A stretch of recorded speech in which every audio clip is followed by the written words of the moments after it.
This episode is brought to you by Prize Picks. You and I make decisions every day, but on Prize Picks, being right can get you paid. Don't miss any of the excitement this season on Prize Picks, where it's good to be right. Week 2 of football was great. James Cook popped off with those rushing yards for Bill Mafia. But you already know I'm pumped for Week 3 of football season. It's September, and we still have hope for some of our favorite teams. Kansas City, they're 0-2. It's all good, though. There's still lots of time to believe in my homeboy. And guess what? Right now, there's a max discount offer where projection lines are at a minimum. Prize Picks are simple and easy to use. All you need to do is pick more on Patrick Mahomes' .5 passing yards. More.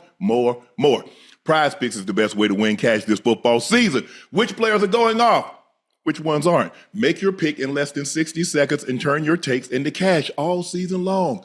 Prize Picks is the best place to win cash while watching sports. Join millions of users and sign up today. Download the app. Use code Shannon to get $50 in lineups after you play your first $5 lineup. That's code Shannon to get $50 in lineups after you play your first $5 lineup. Prize Picks. It's good to be right.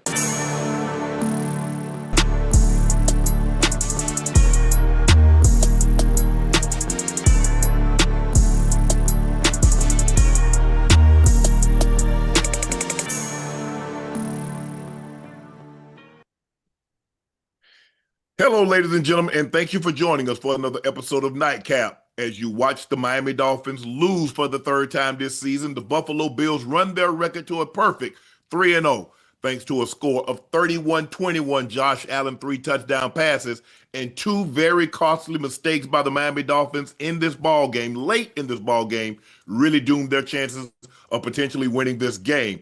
I am your favorite Unc, Shannon Sharpe, my partner and co-host, Liberty City's own, Bengals Ring of Fame honoree, Madden rating adjuster, Pro Bowler, Hall of Ring of Famer, All-Pro. He's Chad Ochocinco Johnson. Please make sure you hit that subscribe button. Please make sure you hit the like button. Do us a favor, go subscribe to the Nightcap podcast feed wherever you get your podcast from. We'd like to thank each and every one of you. Every time you tune in, you watch, you download, or you spread Nightcap through word of mouth. Ocho and I would like to say thank you from the bottom of our hearts, because without you, there would be no Nightcap. Please make sure you check out Shea by La Portier. We do have it in stock. Now, if you can't find it in a city or state near you, best believe we are coming to a city or state near you, but order it online. We'll ship it directly to your door. The best tasting premium VSOP cognac on the market. Don't take my word for it. Try it for yourself. I promise you, you will not be disappointed. Please check out my media company on all of its platforms, Shay Media, and my clothing company, 84, with 84 being spelled out. That link is pinned in the chat. We got very special guests joining us tonight. We got a Olympic silver medalist in the 100 meters, world champion gold medalist in the 100 meters. Fred Kerley joins us, and we got WWE heavyweight champion superstar Seth Rollins joining us a little later. But Ocho, the ball game. For a moment, we felt like the Dolphins could pull the upset, but 2 very, very critical mistakes, Ocho. The Dolphins are now 0-3. Buffalo Bills keep their record perfect thanks to a 3-0. Ocho, I tweeted this. I don't know why that D-line was trying to block the punt. Ocho, you had just scored offensively. You had just stopped them 3 and out defensively. You're about to get the football back. Why? And Tua, I don't know what Tua saw, but go ahead, take it away, Ocho. What did you see? Listen, we went out there. We played a good first half. We played a very good first half. We played competitive football as opposed to everybody else. You know, we playing the Buffalo Bills. The Buffalo Bills, they finna run us out the stadium. We competed. We played good football on both sides of the ball. No turnovers. No turnovers in the first half. True, correct, yes. None. Good. We you go good. to the half, we still in the game. All we Very got much to so. Execute and play good defense, no mistakes. When you know you have a team that's better than you, you're already 0-2. When you know you have a team that's better than you, you can't have any mental mistakes. Brooks, you got the C on your chest. It was third down. You dropped Josh Allen, you tackled Josh Allen all the way down to the floor. What we doing? You gave him another set of downs in another offensive series. Yep. Ziegler, D-tackle. You kill a center or the guard, whoever it was. A dude on the outside with a free run ain't blocking the punt. I appreciate your effort. I appreciate your effort, but come on, you know you ain't finna get to that. You know you ain't finna block Not, that punt. not in that spot, Ocho. Not in that spot. Come on, what you doing? Like, come on now. Tua. The splits are condensed. The splits are already condensed. Your eyes tell you everything. He stared The him down. linebacker, the linebacker, everybody know they teach you in Pee Wee. When you get the ball, keep your eyes upfield so the linebacker don't know where you're going. Wherever you look, that's where they're gonna go to. They're gonna flow to it. They're going that way. All you had to do was hold your eye line straight just for a little bit. Then You know where you're going. come on, man. Two, you know, baby, you know better than that. Like we was Should. right down, we was this close. We was this close.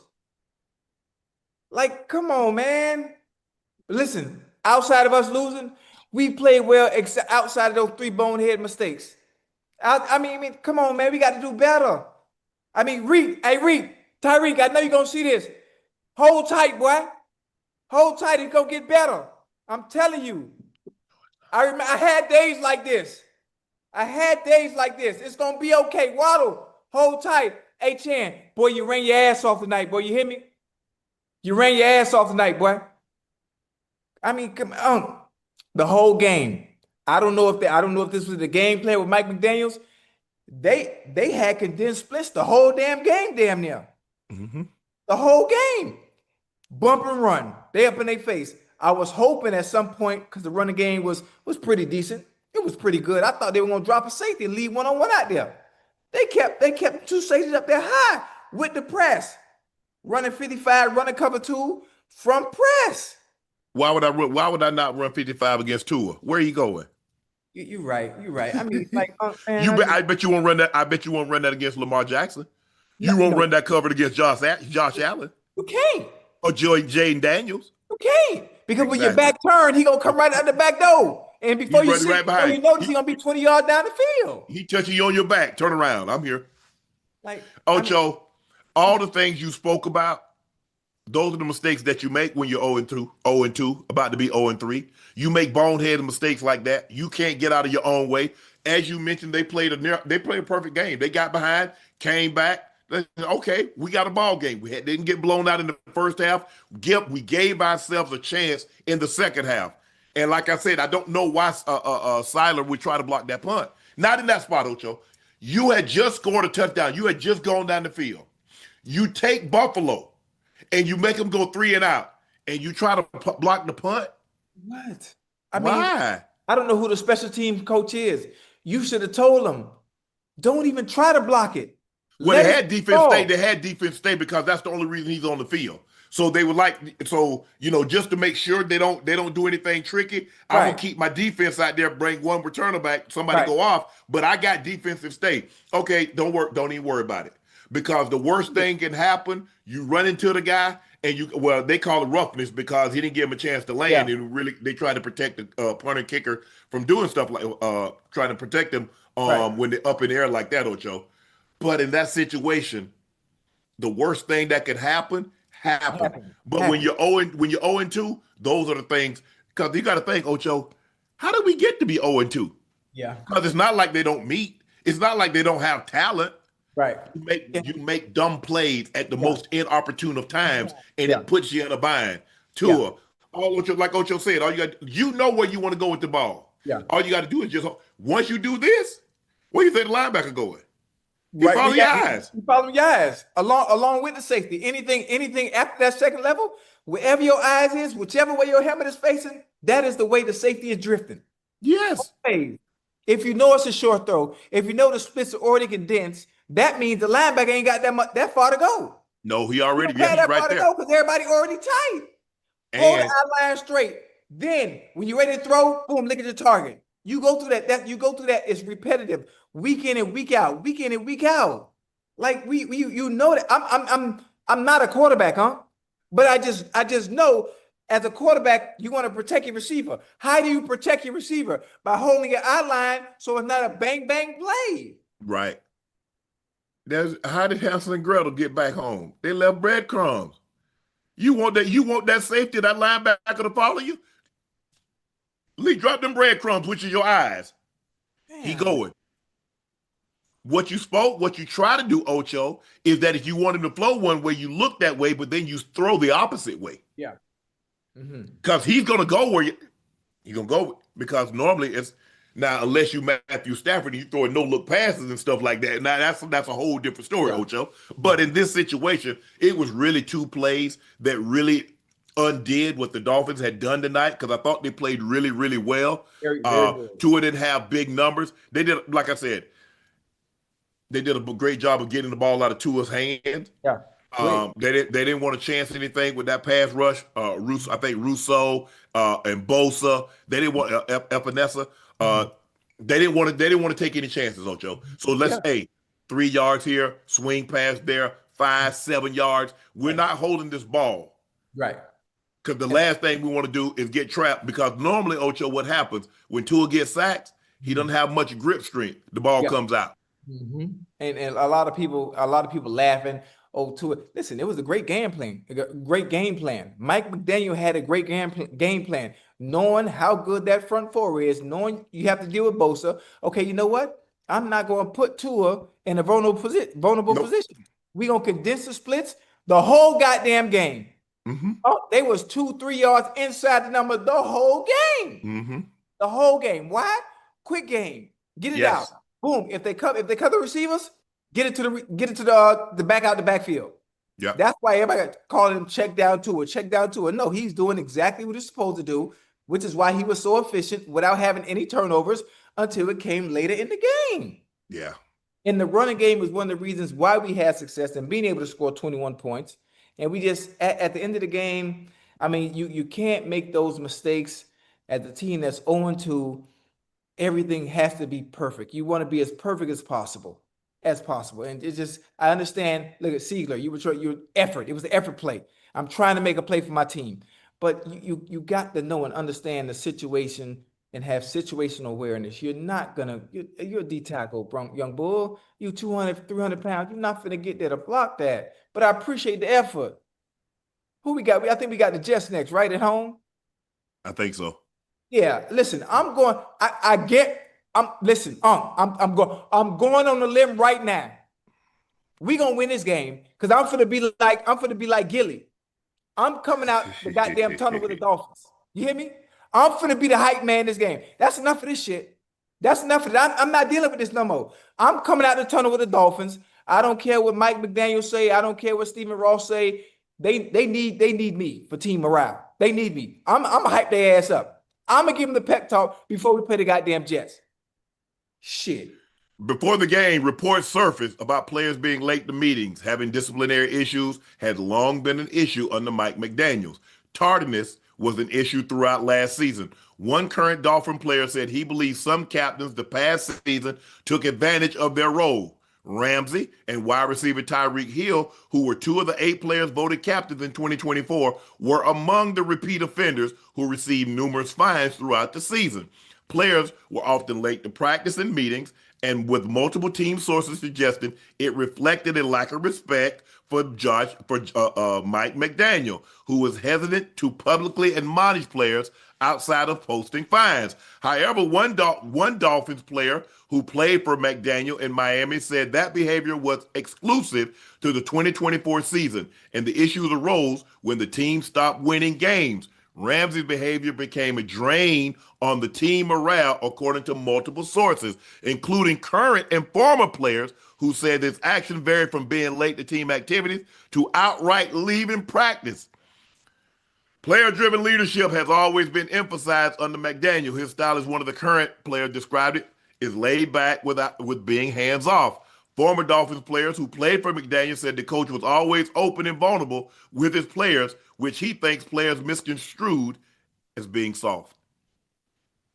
Man. Winning cures everything, huh? I hate when stuff like this happens. When you have a players coach that's a little bit lenient and he allows you to get away with stuff, and all players aren't treated equal. Huh? You know that. All Yes. players aren't treated equal. Now, I understand some people obviously having that C on their chest, who you are, notoriety, being a veteran, but there's certain things that you just can't do. Because when they see one person do it, then everybody else tries to do it. But everybody else know they can't get away with it based on who they are. Mm-hmm. And now that everybody's losing, now that we're losing, now everybody talking. When you're winning, it's quiet as a mouse. Ain't nobody saying nothing. Ain't nobody saying nothing. Now stuff is leaking out. Players that play for Mike McDaniel. When you get a players coach, a coach that's vulnerable, a coach that's fun, that's entertaining, that's very very very loose. I'm trying to think who can I compare like a Sean McVay. I'm not saying coaching style. I'm just saying one that you can relate to. He ain't Tom Coughlin. He ain't Correct. Bill Parcells, if you know what I mean. So he's a little bit more lenient. And I guess you had some players that took advantage of that. And I'm not saying that the fact that players are taking advantage of it, why we losing, but some of those mistakes that's going on the field, it's a part of discipline, huh? That's a part of discipline. And when it comes to discipline, that also reflects the coaching. So when there's certain things you allow, like coming late and being tardy, it leaks onto the fucking field. Mm-hmm. And that's what we're seeing. They lack leadership. See, come on, man. See, losing reveals character. You see, when I told you, when we first started talking, and Mike Shanahan told me something, and everybody, oh, Shannon, shut up. You don't know what you're talking about. Yeah. You never accept anything in a win, you wouldn't in a loss. I promise you.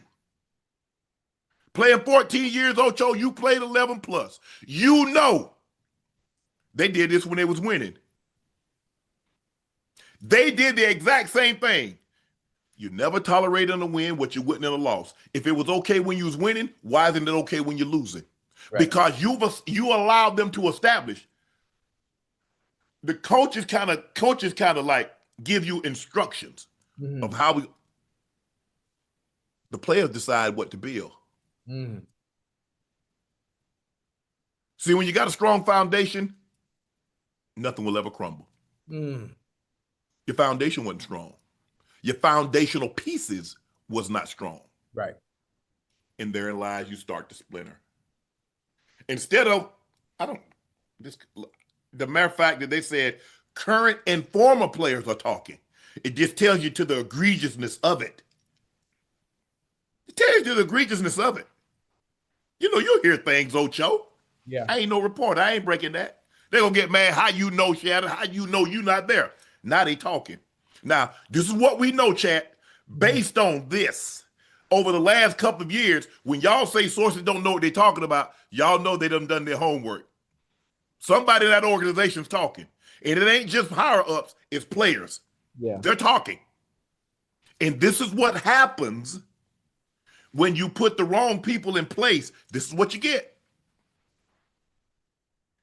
Remember I told you, Ocho, I've always tried to, when I played, I always tried to do the right thing because people was watching. They were watching. Because they're looking and say, man, I can't wait till I get me about year 8, 9, and I get some, and I play really well. That ain't what you want, Ocho.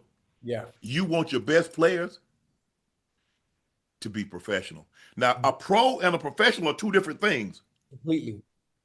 A professional is the task, is the job that you have. A pro is how you do said job. They're two different things. I'm not surprised. I'm not surprised. I'm not surprised at all. I'm not surprised. You're not surprised by the names that were mentioned. I just hate it that it's the names that's mentioned. I really do. I hate it. I hate it that the names that are mentioned. Because Jalen Ramsey's had a Hall of Fame career. Yeah. Tyreek's got a Hall of Fame career. Not a good look on neither one of them. Why? Ocho, that's what I don't get, Ocho. When was this a guy could just leave practice? If this what's being reported, Ocho, is true, Ocho, did you ever have that? A guy just left practice? Just leave? I'm talking Ocho, just leave, not injured, just leave. Hey, man, forget this. I'm up out of here. Or a guy, I've heard the guys just leaving, man, they get mad or frustrated, and they leave. Just leave the building. When did that, Ocho, did that take place when you played? That must have came. Where was that?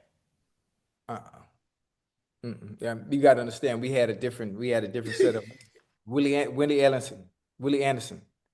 You know, big Bobby. They Andrew Whitworth walking out of who practice? No, Brian that ain't Simmons, happening. Takeo Spikes walking out of what practice?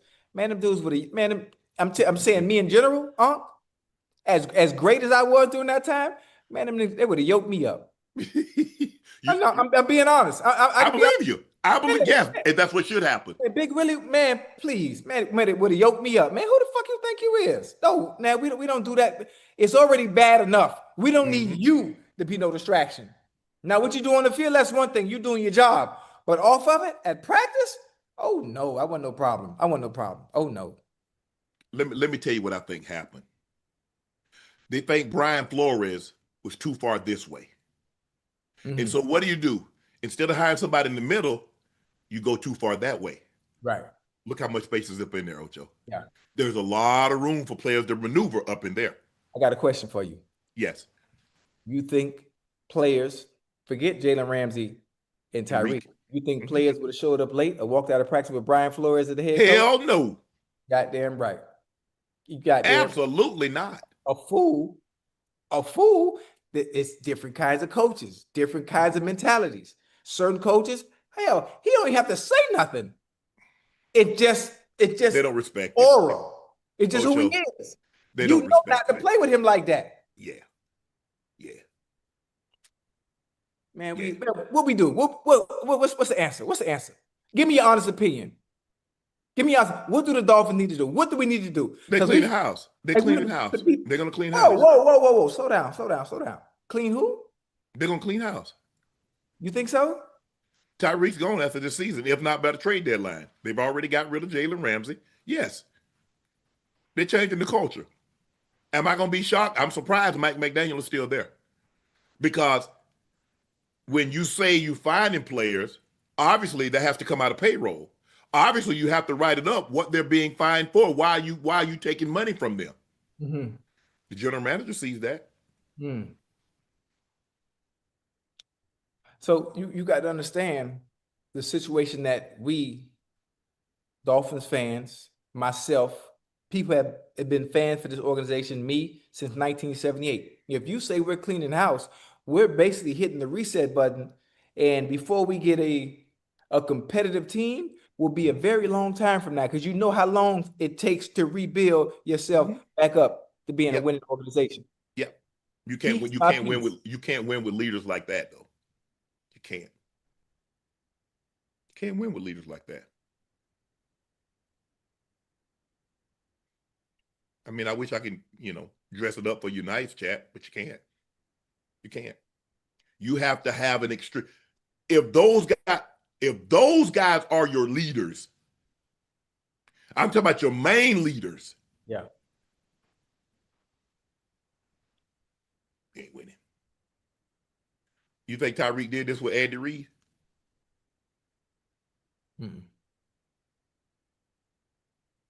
Ram didn't do this with McVay either.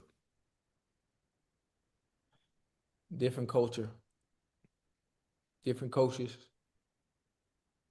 But why, Ocho? Don't you want to win? You see when I say guy, I tell you, guys say they want to win, but do they really want to win? Are they doing the thing? Because it's just not what you do, Ocho.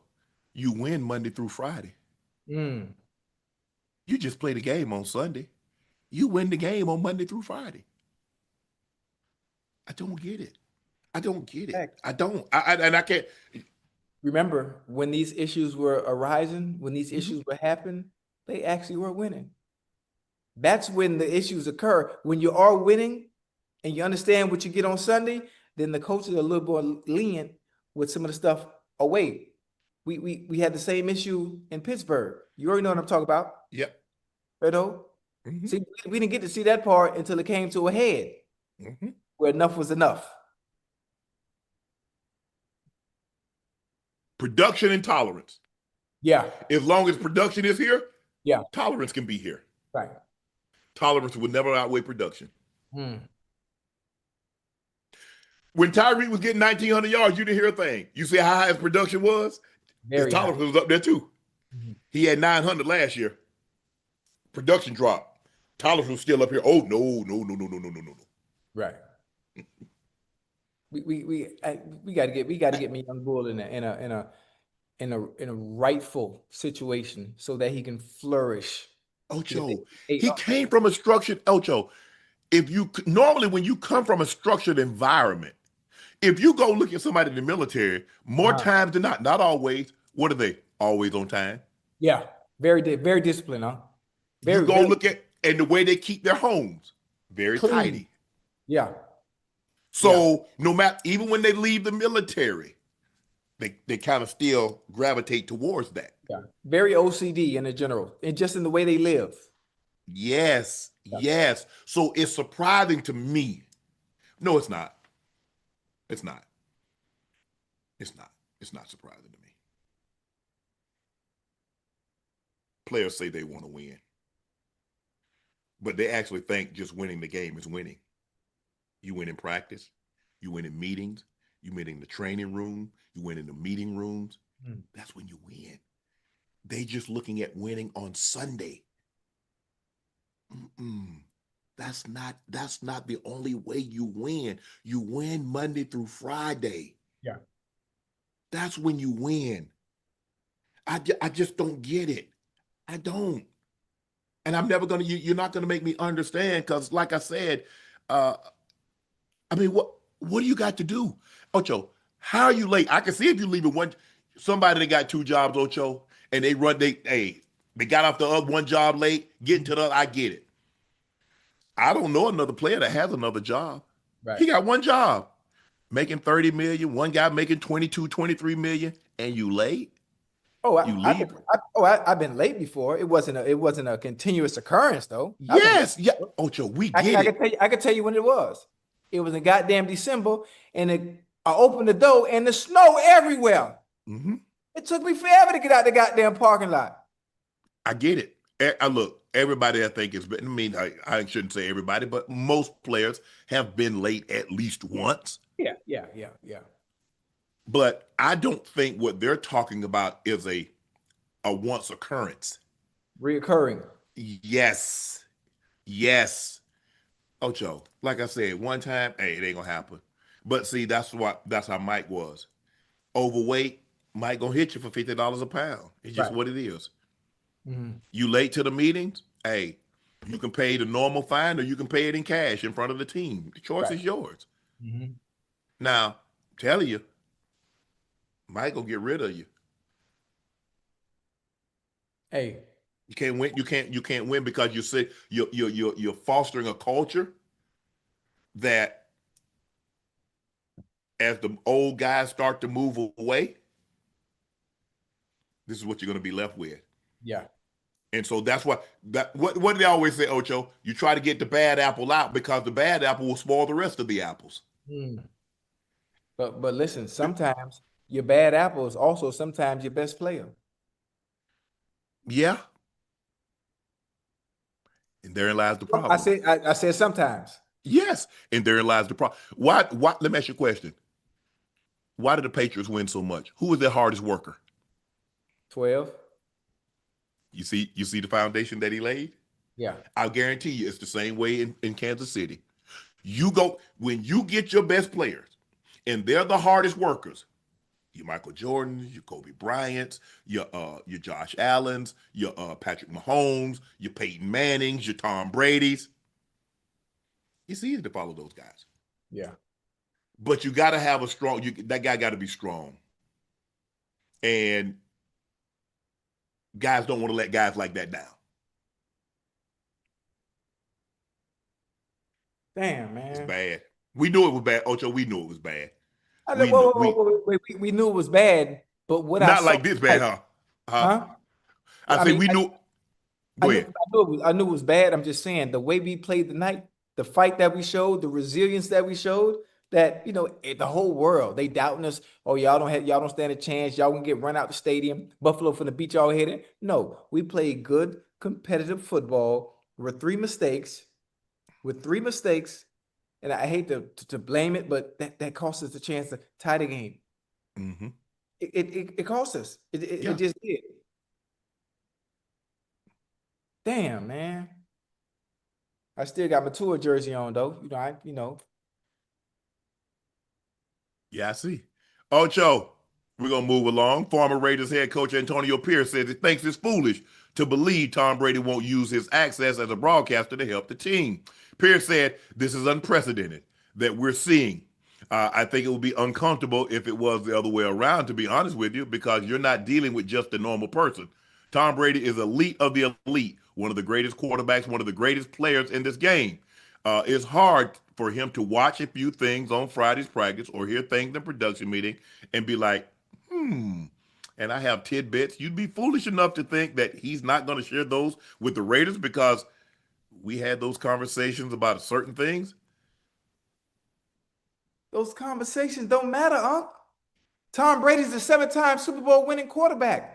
6 with the Patriots and 1 with the Tampa Bay Buccaneers. Him going to another team practice and sharing with the staff for the Raiders ain't helping it because it means nothing once you touch the field and you have to execute. You have to execute. It comes down to X and O's, mano a mano, winning your individual matchup. Having a conversation about what I saw don't mean nothing. Matter of fact, small example. We watched Canelo spar. One of Canelo's sparring partners was Jerron Boots Ennis. And then when it was time to fight another switch hitter and Bud Crawford, did it matter? It didn't matter. No, but what if they got intel? What if they got intel of what Bud was actually doing? I'm giving you a look on what you're going to see Sunday. No. I don't want no look. I want to look from what you're telling me. Jerron Boots Ennis is not Bud Crawford.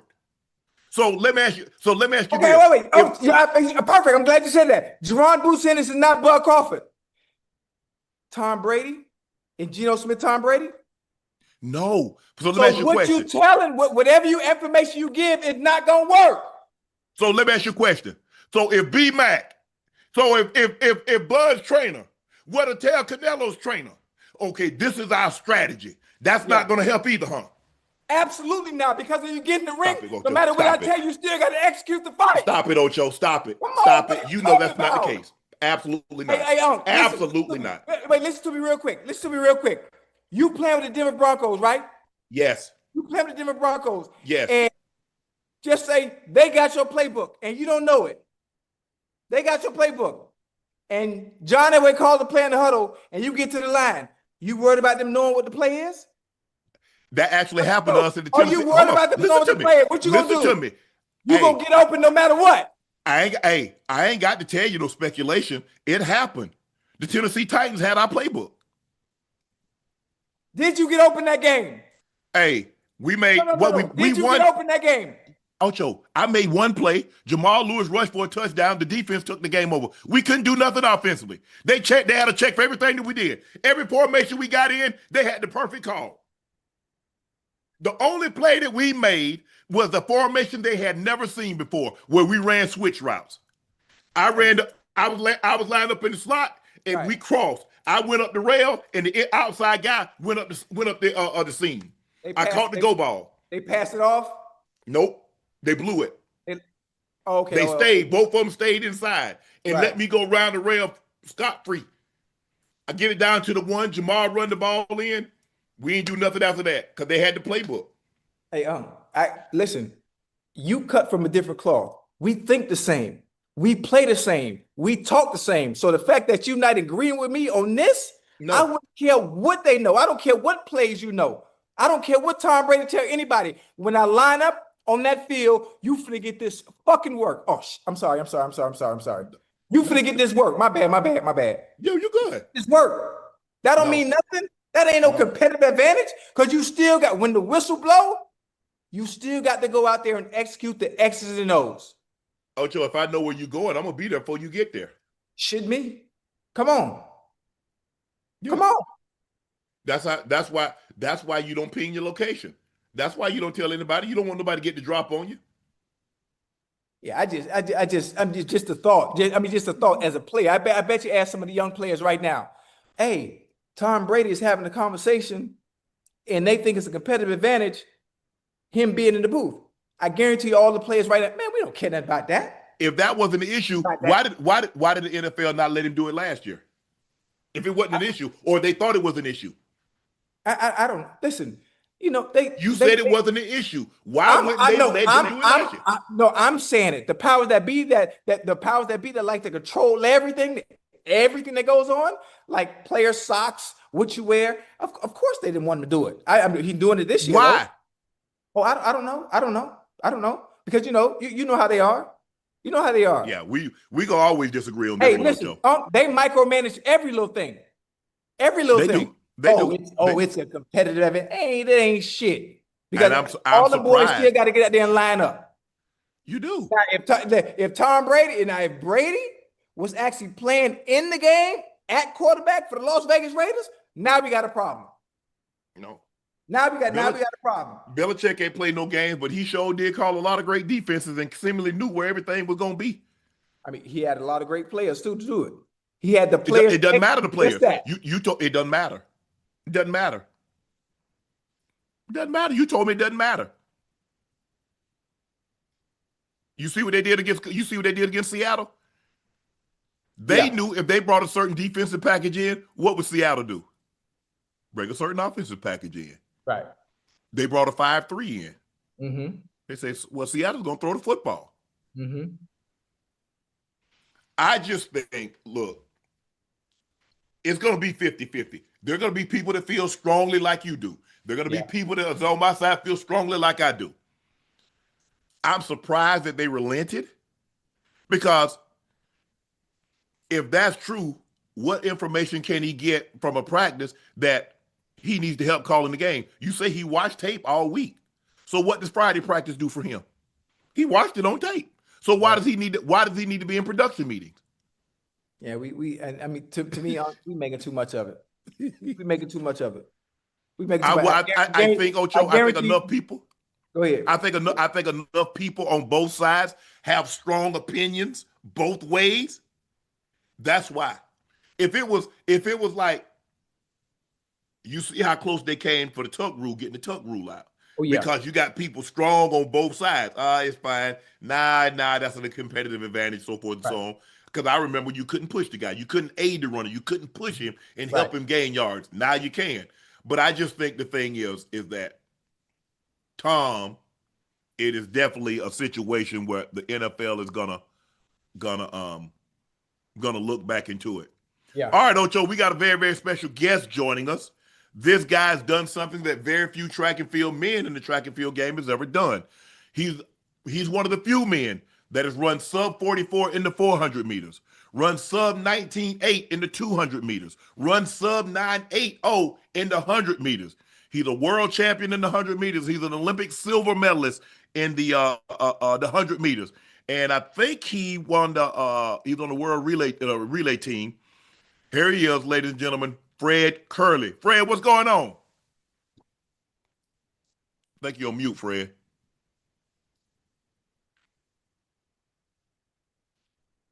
Can you hear me? Yeah, we got you now. We got you now. What's going on, bro? Chilling. Can't complain. Let's start with this. You watched Sid today. 47-78. Two women.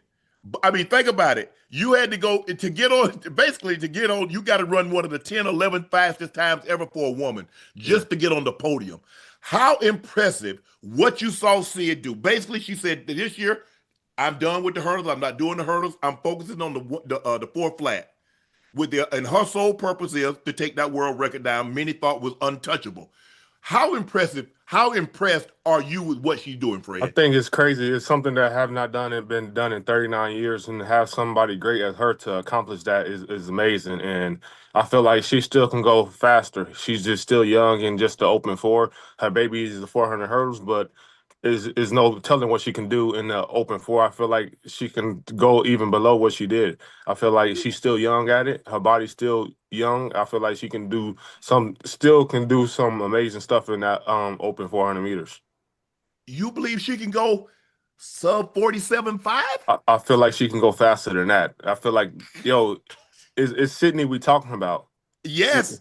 So she got talent that I don't think no woman on this earth have got or no woman have Mhm. discovered yet. I feel like she's amazing. So every time she touches track, it always have been a world record in her young days. So I feel like the sky's the limit, and I feel like she still got a lot more in the tank. I feel like that 47 where she ran was just chill mode, really.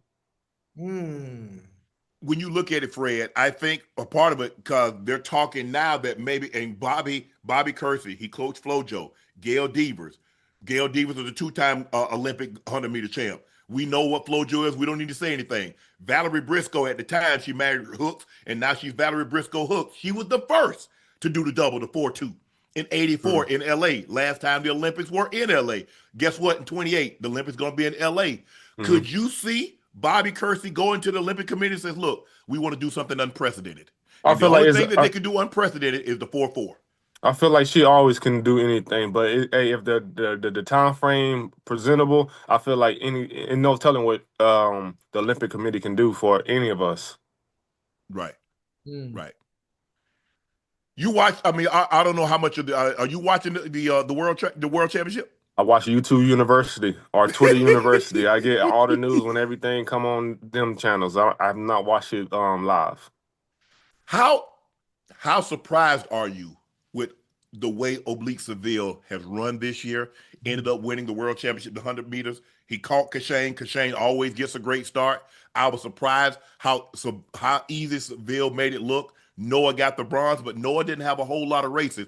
Handicap what you saw and what you think happened. I don't think was so much surprised about the race. He been showing it since I raced him in Jamaica. He like it's all about peaking at the right moment. Okay.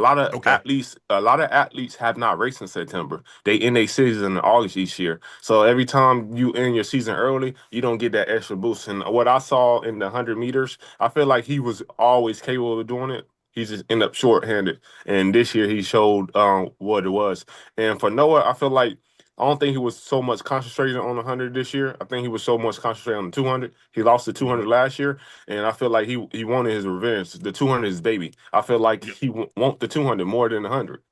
Yeah, I think so too. To be a four-time, I mean, he's already three-peated, so now he wants the four, something that no man on the track has ever done. Well, I think you saying he's done for Yeah, 200 world because he champ. got DQ'd, and I think he got DQ'd in 2011. That was just the 100.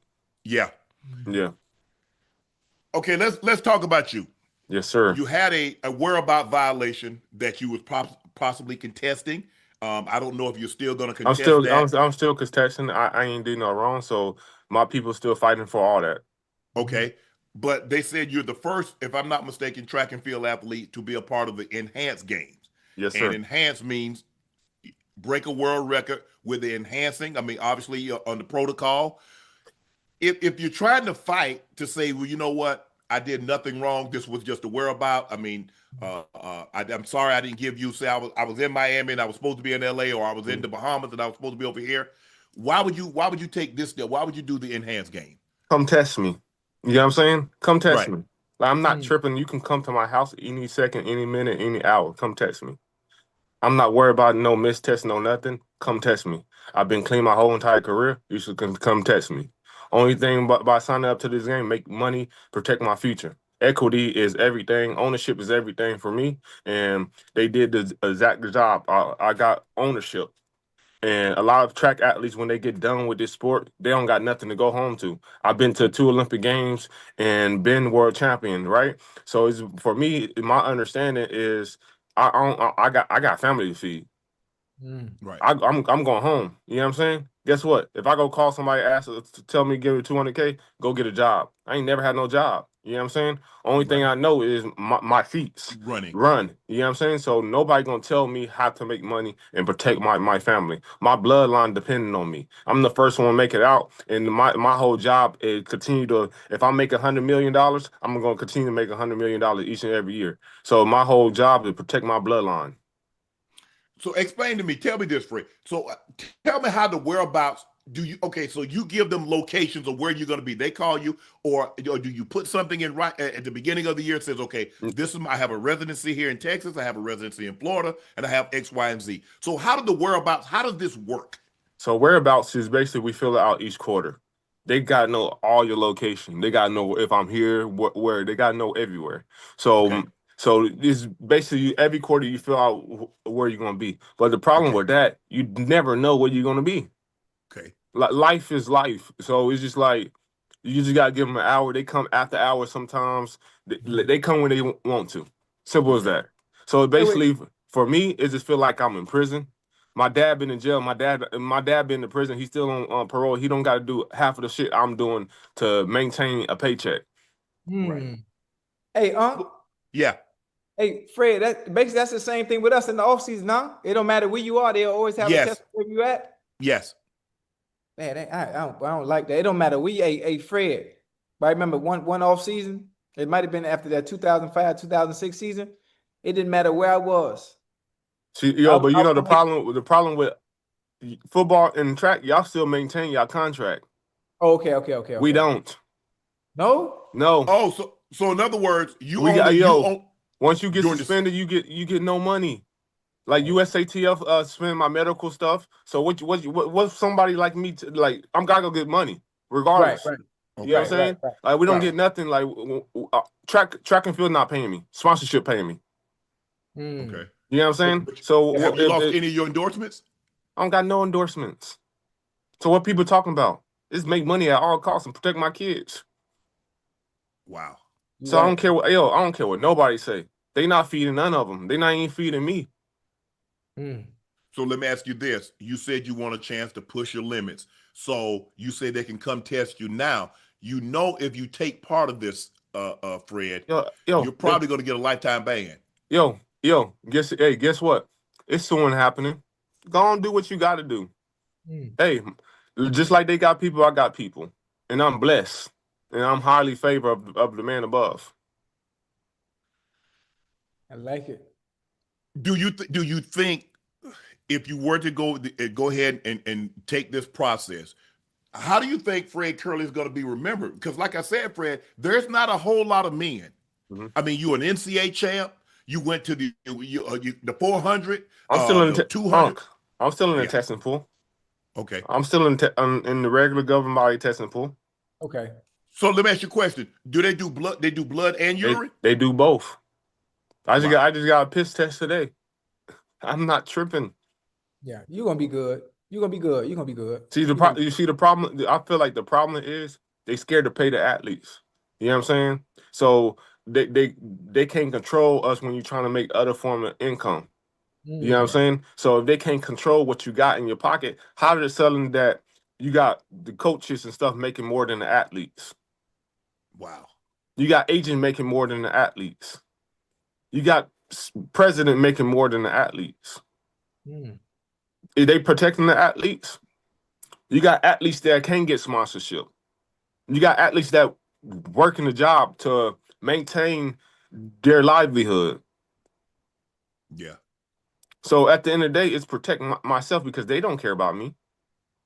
It don't matter how much money I make with endorsements. That stuff in. Right. And without endorsement, we not surviving. right. So what's routine pay for a diamond league? They say, well, Fred, we want you to come contest the 100 meters. What does a Fred Kerley get? What does the guy? Obviously, Usain Bolt with a special circumstance with a I special feel like situation. every year been different. Everything Okay. been like I can't tell you on a day to day or it's wherever the meet got or whatever the meet think is the main event of that championship. Oh, okay, So okay, it don't I can't like every meet is not the same. right. Like only thing So it that might stay be the the same. 100, it might be the hurdles, it might be the Yes. 200, it might be the 400. Okay, I see And what you're saying. I'm an American, so America live different for Europeans. Okay, Like we gotta live. You know what I'm saying? right. Nobody coming to my rescue and ask me if I got this or got that. Like nobody care. Like people gonna live on their regular life. If I go dead broke right now, if I go, oh no, I don't got it. So it's protect my future, protect my kids. You know what I'm saying? My legacy, my legacy. I did everything in this sport. I'm still doing everything in this sport. So let me ask you this: you say you're still in the testing pool. So now you didn't go to the worlds. So Are you still training? So what is it now? What do you do now? Because basically, I don't know if there's anything after the World, and so the season's basically over. Are you getting ready for next? Are you going to do the So indoor so season? world Are you so world so I'm not I'm suspended right now, previous suspended. So I'm still because texting my retroactively? Okay, yeah. So I'm not basically banned as of yet, but they suspended me for competition. okay, okay, So right, my lawyer's fighting that. So right now, I forever be training. I'm an athlete, so you just never stop doing what you do just because of this. You never know. You always got to be prepared for what's coming. Fred, let me ask you this. Why did you? I mean, you're a great 400. You're a great. You are a great. You was on pace to be one of the greatest 400 meters. What made you decide to go to the? What made you decide to drop down and do the 100? See, like the 2019 actually changed everything. Mm-hmm. My coach left me in 2019 to go get a degree overseas. 2020, I was without a coach. 2021, I was without a coach until like a couple of. That's when I moved to Miami and started training with Coach Joey. And I was still doing 400 training, but 400 training, you got to have somebody there just to push you. The 400 just started getting boring, and then all of a sudden, I'm just like, let me just try this. My ankle got rolled and stuff, and then I was running on a hurt leg, and that's when God bless me. I said, I don't know what's next. And then that's when the 100 just came. I ran 100 at a track meet in Florida. And that's when repetition started becoming uh, easy. And that's when I dropped my first 9. And I'm like, I'm going to the Ain't look Olympics. back. Yeah, I'm running the 100 at the Olympics this year. Right. And a lot of people question me around me. Even my coach questioned me at the time. But at the end of the day, I'm always going to believe in my self ability. I won't get into something if I know I'm not going to be good at it. Because it's rare. Now we see people do the 4, drop down to the 2 because of the strength training. So you're really good. We see people do the 2, drop down to the 100. I think what was the guy? He went to LSU, Xavier. He won the 400 in the Man. yeah. X Man. Oh yeah, He won yeah, I the remember 4 and the him. 1 and the SEC at LSU. Yeah. And so he's having a problem. So I don't know if I've ever seen anybody do what you've done, but it's the times that's most impressive. To go sub 44, to go sub 19.8, to go sub 9.8. Like for me, Do you know anybody else that's ever done that though, yeah, I do. besides yourself?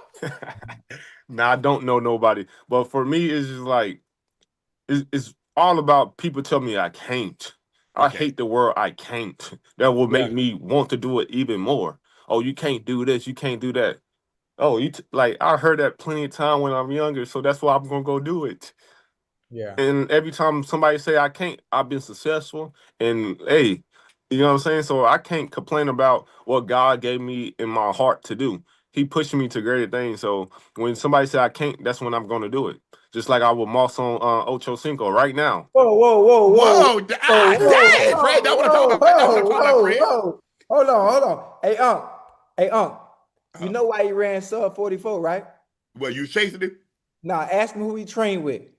You came to the track like 1 or 2 times. Ask me who he trained with, huh? You came You like got him, Ocho? You beat What? Fred in the 4? Hey, flew by him. He was like, you God know what damn, Ocho, happened? you He fast. started training for boxing because I beat him so bad. Hey, hey, flew by him. He was like, I didn't know you was that fast to be this old. I was like, yeah, I'm like that. So if this ban is lifted, I don't think there's anything next year but the USA's, and then there's the Worlds in the 27, and then you got the Olympics in 28. So what is your immediate plans I'm still moving running. forward? I'm still running the game. I got a salary. Okay. I got a salary. I got equity in the company. So I'm still running and still Okay. run freely. You know what I'm saying? People can't deny me of my success. Like I Right. said, I ain't really missed no tests. All the missed tests I missed, I would add track meet. Mm. Okay. So I'm not caring about none of what people say, but people got to go into the details and stuff. See, they not popping people on drugs. They popping people with whereabouts. Yeah. So they not really doing their job. And guess what? I got drug tested the next day after the missed test. I'm not caring about no missed tests. I know what's really going down, and we explained to them too. Just because I'm So, American. Just so because how many? I'm. Go ahead, Fred. Go ahead. Sorry to cut you off. Go ahead. Just because like I had a rough year and I can't complain. You know what I'm saying? So it's just like just got to do better. Is it a situation they don't give you a heads up? They just need you, so they call you say an hour before No, they're gonna show up. it's no cause. Oh, There's they none of just that. pop up. Yeah, there's no cause. None of that. It, They gotta it, tell you. See, at least it, they let us know. it's none It's of that. that. It's none of Oh, that. that's not fair. That's not fair. It's none of that. Hmm. Yeah, See, the that's not problem fair. is track and field already not making no money. That's how they make their money. That's why UFC dropped them. Yeah, the drug test. Yeah, the out of test, So the they out so of they so they not really doing their due diligence and stuff with everything. you. I heard you keep saying Americans, Americans. Do you feel that this system is set up to catch Americans while other countries possibly because everybody don't test like that, like the Americans get Yeah, no, tested? like right now I feel like we live in a time where um that people like the OGs and stuff back in the day fucked it up for us. Sorry for cussing, but they messed it up for us. Okay, how so? You already know, just the OGs messed it up for us. Like Okay, so I know. I don't care about getting tested. You can test me every day, every minute of the hour. So it's just like the Because OGs messed it up for us. so in other words, it's like those guys were like, "Well, I wasn't there, and I'm sorry," and so that's why they put the whereabout clause in because when they wanted to test, guys said, "Well, I was over here, I was over there." So now they make y'all every quarter, so every 3 months, you guys got to fill out. Well, I'm gonna be in Miami, I'm gonna be in LA, I'm gonna be in Texas, I'm gonna be in Georgia, No, and we gotta give them every address. If I go out to eat, I gotta put that address in. Like right now, I gotta put this address. Every minute they can show up at oh, now two. come on, now they doing too much. Now How y'all you ain't no Yo, FBI. I'm how you telling you, supposed to that's live how it like that? happened. It's like we in prison. Like you How got you supposed to live every like hour, that? everywhere you go, you got to do Nah, nah, the come on now. training block. You got to give them an hour. If you leave the house, go down the street.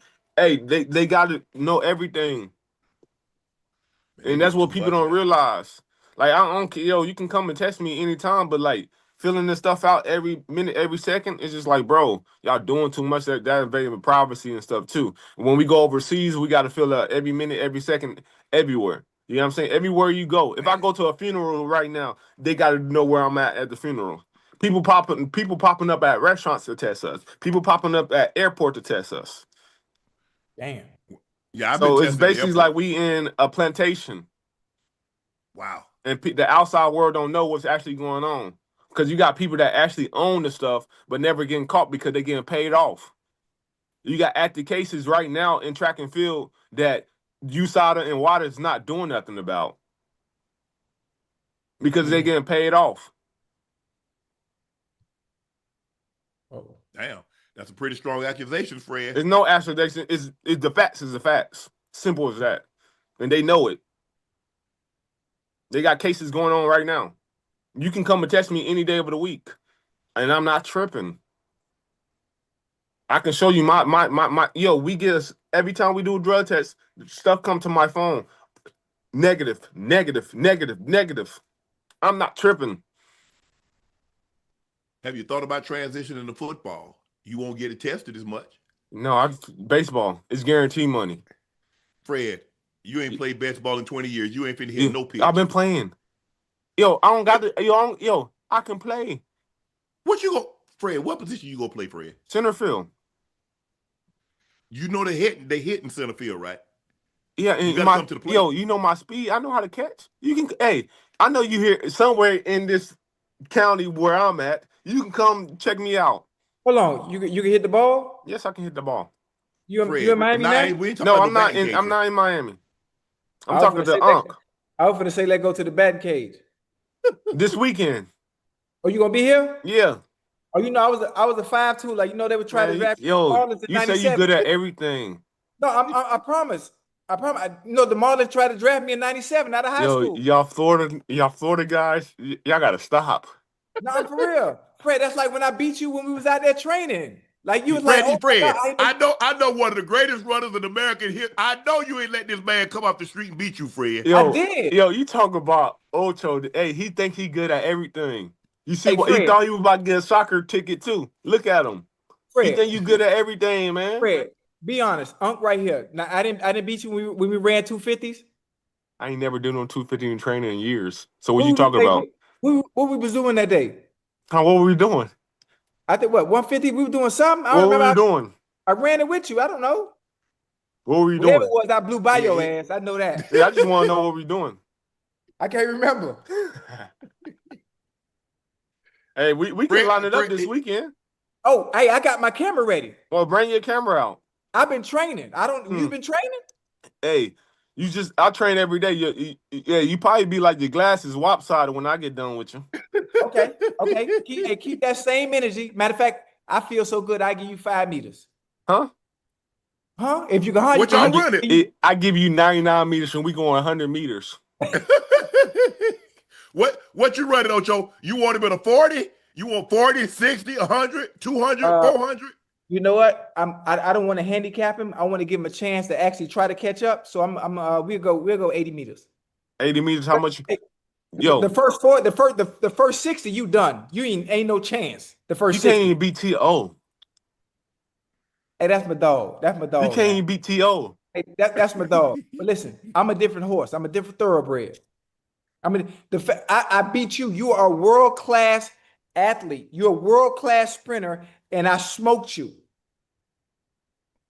And I'm just being honest in front of the people. The world need to know. The world need to know that you the biggest cap in the history of sports.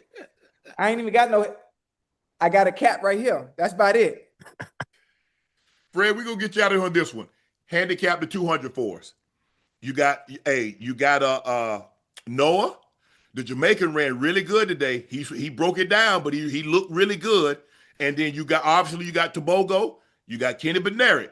How you see the podium? The podium. I feel like Noah's gonna take it. Tobogo second, and Jamaican third. Wow. But I believe somebody's injured out of 3 of them. So I don't know. Three of them look injured, but hey, you never know. So hey, you could tell they injured by watching. Yeah, I'm an athlete. I'm like a track athlete, so you can tell. Right. Like you can tell if people forcing their runs and stuff too. Right.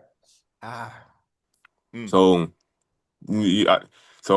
those are 4 people going to be on the podium regardless, but you never know. Right.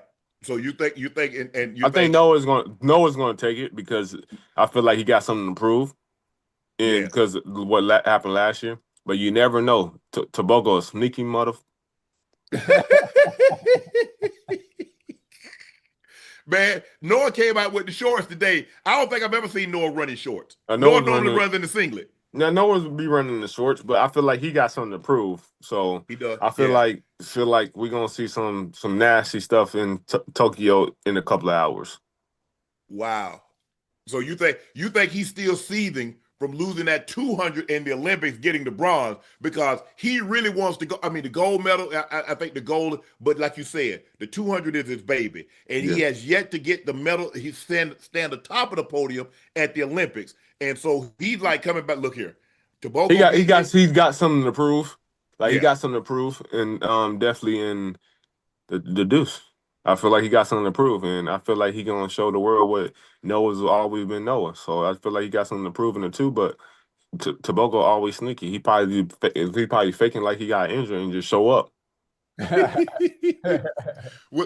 What kind of time you think you're looking at? What is he going? In 1950 he ran 1951, which was the world lead.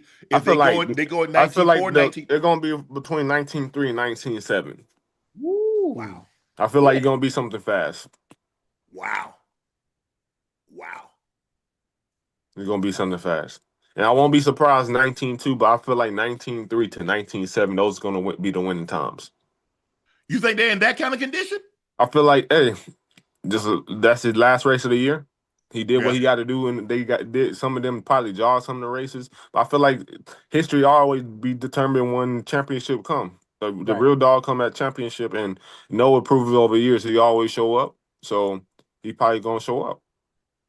How you like the women? Sharika Jackson looked good. She ran 21.99. You got MJ, Melissa Jefferson, a I Wooden. feel She like ran Melissa 22 gonna flat. get. I feel like Melissa gonna win the 200. She gonna get out. Hey, she set some people up this year, and Ooh, she so definitely did. she like I can't like my one is like that's her. You know what I'm saying? The other Hmm. two, Sharika is gonna probably be on the podium, and the third, I don't know about the third because it's all over the place. Because Right. you got some faces that fighting just to run Yeah. some of them times in the semifinal. Right. All right. Fred, thanks for joining us tonight. We wish you the best of luck in your appeal of the suspension.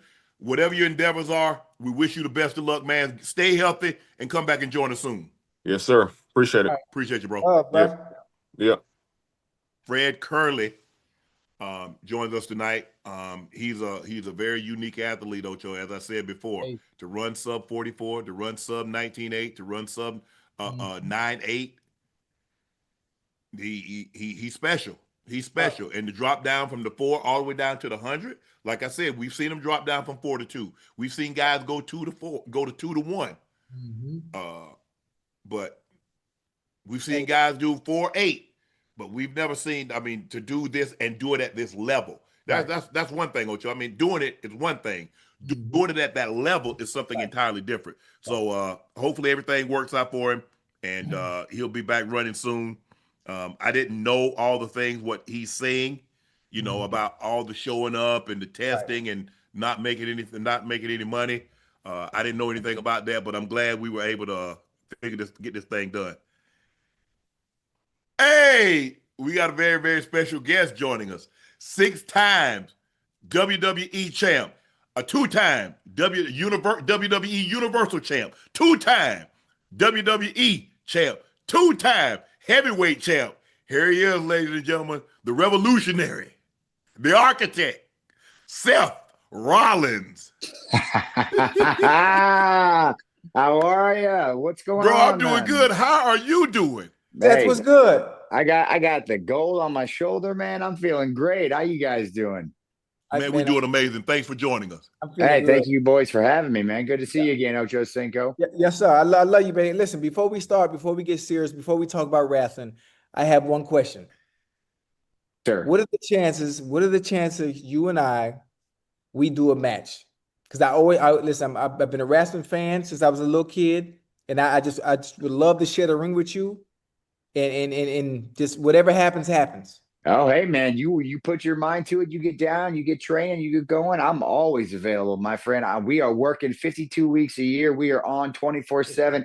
Anytime you need a title shot, you let the people of WWE know. I got your back, man. Let's do it. I'd love to do the thing. Listen, we don't have to do it in front of the world. We don't have to do it in front of the world. I don't want to Oh, embarrass that's the fun. That's the fun, man. Come on, don't be shy now.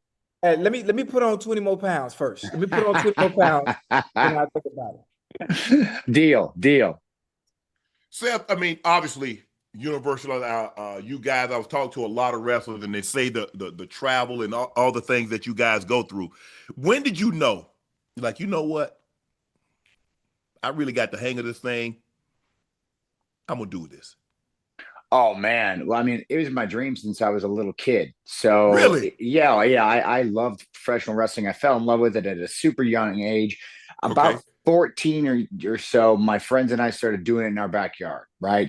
And Okay. and to me, that was when I got the knack for performing. That's when Okay. we would invite our friends from school. They'd come watch us on the trampolines, the whole nine.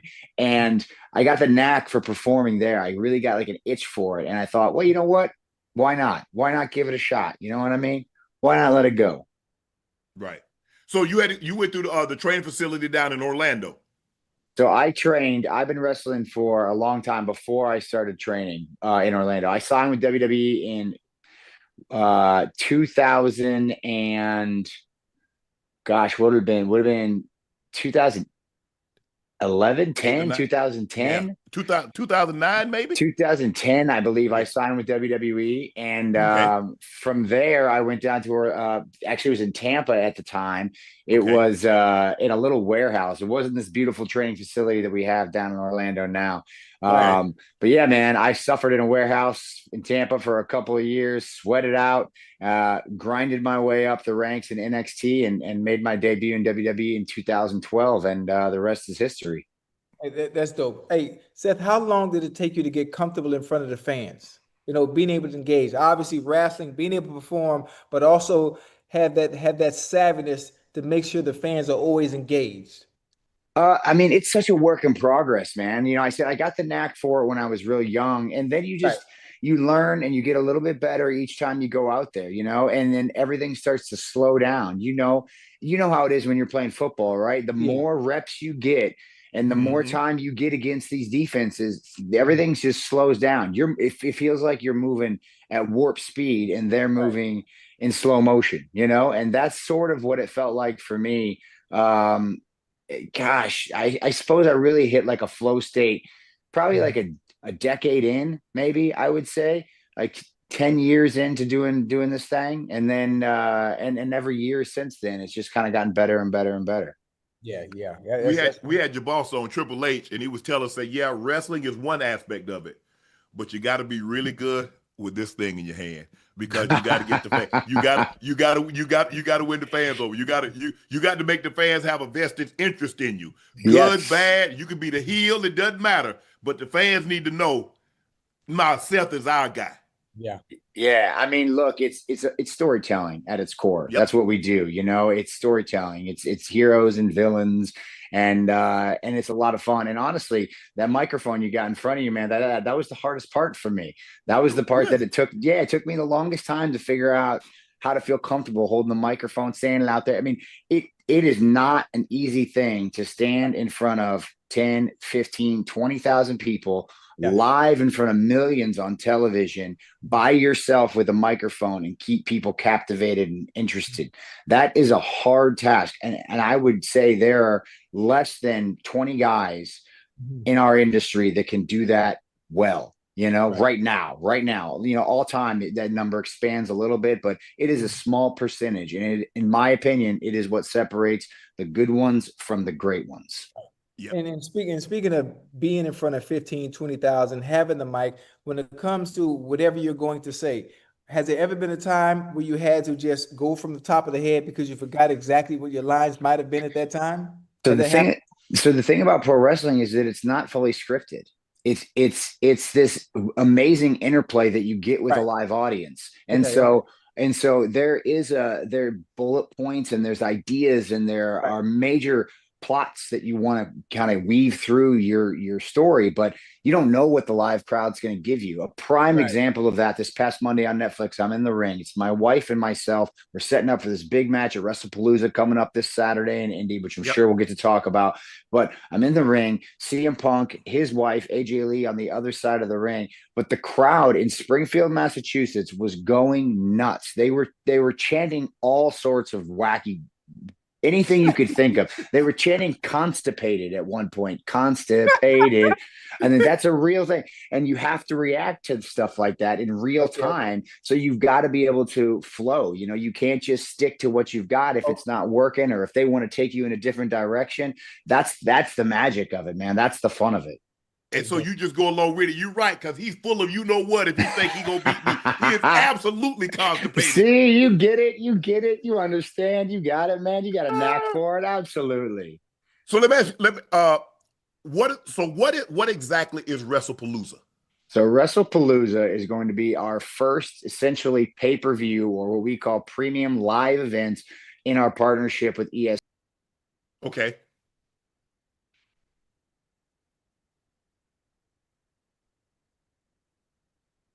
Okay.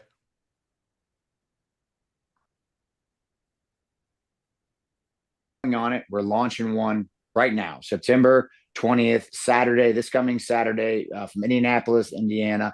And it's going to be our first major live event, premium live event on the ESPN app. And so we're pretty stoked on it. It's going to be huge. We got, I mentioned the tag team match, myself and my wife against CM Punk and his wife. You got Brock Lesnar versus John Cena. You got Cody Rhodes versus Drew McIntyre.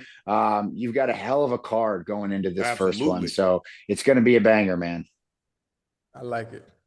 So SummerSlam, WrestlePalooza are so the only thing different between WrestlePalooza is that this is a pay-per-view. Other than that, SummerSlam, WrestleMania, all those are really the same thing, but WrestlePalooza, this is the first pay-per-view thing that's going to be on your new partner with ESPN. Exactly. It's just like WrestleMania. It's just like SummerSlam. We just did Clash in Paris not long ago. It's just like that. We've been partners with Peacock for the past 5 years. They've been incredible partners in our pay-per-view streaming service, but we're moving to ESPN, and this is the inaugural pay-per-view premium live event for WWE crossover with ESPN. How much longer, Seth? How much longer do you want to do this? You're going to go until, because, look, there's no old timers league in wrestling. Once it's done, it's done. And then you go off with the wife, and I don't know if you have kids, and then you do what you do. So how much longer? Because even though, look, we know it's entertainment, it's scripted, you still take those falls. You fall a story. You still get flipped out of the ring and land on pavement. You landing on chairs. So that's a toll on your body. We had Shawn Michaels. We had Shawn Michaels on, and we had The Undertaker on. And I've done Ric Flair, and I've talked to John Cena. And it is a toll on your body. Those flips after 10, 15, 20 years, they start to accumulate, Seth. Yeah, man. I've been at it for 22 years now. I started in 2003. And so I've been at it for 22 years. I've wrestled over 2,000 matches. And you're right. It takes its toll. Fortunately, I think our generation, we have a lot more information available to us as far as prehab and rehab and recovery and what it takes to keep ourselves in shape athletically. And so we have an advantage in that regard, I think, a little bit. So, I'm almost 40 years old right now. Like I said, I've been doing it for 22 years. I don't know, man. I think the nice thing about our industry is it's an entertainment, right? So you can do this for a little bit longer than your body might allow you to, there are ways around. And the older you get, the smarter you get, and the more equity you have with our audience. And so you get a little extra time, I think. So who knows? I don't know if I want to do it into my 50s. I got a couple of years left on my contract with WWE. But yeah, my daughter is 4.5. She's almost 5. And, I wouldn't mind spending some extra time with her in a few years. So we'll see what happens. But I don't know, man. I love this business. I've given my entire life to it. It's given me a great life. I met my wife through this business. I have my daughter because I met my wife through this business. I'm able to provide at my wrestling school down in Iowa jobs for other people. I built a little mini empire out of this industry. So I imagine in some capacity, I will stay involved one way or another for as long as I can. As you mentioned, you guys know more, and it seems like every generation, no matter what particular sport, guys have a little bit more knowledge. They're able to play a little bit longer. The nutrition, the training, the things of that nature, the physios to put the body back together. Talking to Rick said there's sometimes he would be wrestling 3-4 matches in a day. Yeah. And, he was on the road 310 days a year. And that's over, and it wasn't like it is now. So he came up in the old era, and so like you said, more now. You're smarter about it. You built up a little bit more equity. You're universally known, where it was regional back then. You had Georgia Championship Wrestling, the Mid Atlantic. You had the Southwest. You had the Midwest. You had the NWA, the AWA. The AWA. You had all these. It was so regional. It was hard to branch out, but now what your former boss, Vince McMahon, was able to do, he was able to put everything up under one umbrella and make it universal. And so now you guys are rock stars. You, like you said in Paris, you can go anywhere. You go anywhere in the country, and they know who Seth Rollins is. Yeah, man. WWE is a global brand. You hit the nail on the head. We just announced not even a week ago, we're doing WrestleMania. Yep. Exactly. We're going to Riyadh in 2027. So that'll be our first Yeah, it's amazing. We've had a partnership with the Athletic Commission there in Saudi for the last 6 years, and this is a continuation of that. But we've been holding these pay-per-views and premium live events internationally now, really heavy for the last few years, and it's really incredible to see the response. Like I said, we were just in Paris. We've done Scotland and England. I think we're going back to Italy next year to do a premium live event. We're heading down to Perth, Australia to do another big event here in October. I mean, WWE is absolutely a global brand. Anywhere we go on the planet, we are some of the most recognizable athletes because we're on TV as well with this, right here. We ain't got the helmet, you know what I mean? Yeah, exactly. No face mask. Close up. It's right here all the time. This is where you Yeah. make your money. So, yeah, we're a special breed, man, and we do it, like I said, 365 year round. Rick ain't lying when he says you're on the road 300 days a year. You are traveling, man. My sky miles are through the roof. Yeah. Hey, you get when you and the missus go on vacation. Hey, you like, hey, everything paid for. The hotel is taken care of. The flight is taken care of. We got enough points. We can go eat anywhere we want to, baby. So Yeah. hey, let your hair down. Yeah. You know it. So Seth, let me ask you this: when it comes time, and the script is written, and that thing that's across your shoulders is going to have to change hands, how difficult is it for you to like? Can I keep it another week? Can I keep it another month?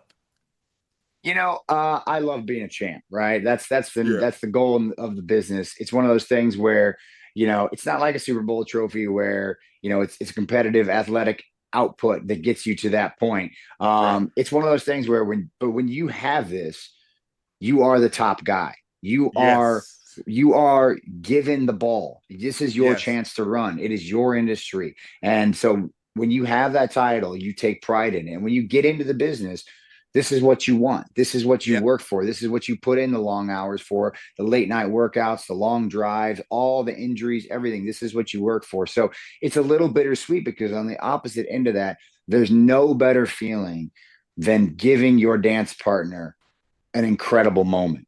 So as many world championships as I've been on this end of, I've given 5 of them away, right? This is my 6th one. So I've given 5 of them away.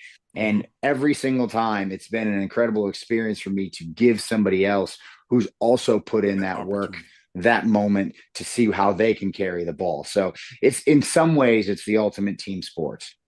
Is there a certain number of years that you have to wrestle before you get an opportunity to fight for that? No, man, not at all. It's one of those things where, if you're getting over, as they say in our business, if the people love you, if you're entertaining and the company feels like you can carry the flag, they'll give it to you. They'll give you the ball. And there's a lot that goes into making that decision. Absolutely. But at the end of the day, man, it's longevity and tenure and reliability is part of it. But hey, if you're hot and you're on fire and it feels like you can make a lot of money, it's a business. You're going to get that ball. You better run with it. Hey, you know what I'm thinking about? As busy as your guys' schedule is, as much as you guys are on the road, obviously having a wife and kid, how do you find time to do other things that you might be passionate about outside of wrestling? Or do you even have time to do that? What are some of the things that you enjoy outside of wrestling with the limited time that you do have to enjoy those things? Well, boys, a couple of things that I love. One of them is football. I love football. It's my second passion, man. So this is a great segue from Ochocinco right there for me to tell you that, I've joined the team at NFL Network, Good Morning Football for the season. And it's something that I've just always wanted to do, to sit down and talk about football. Right. And so I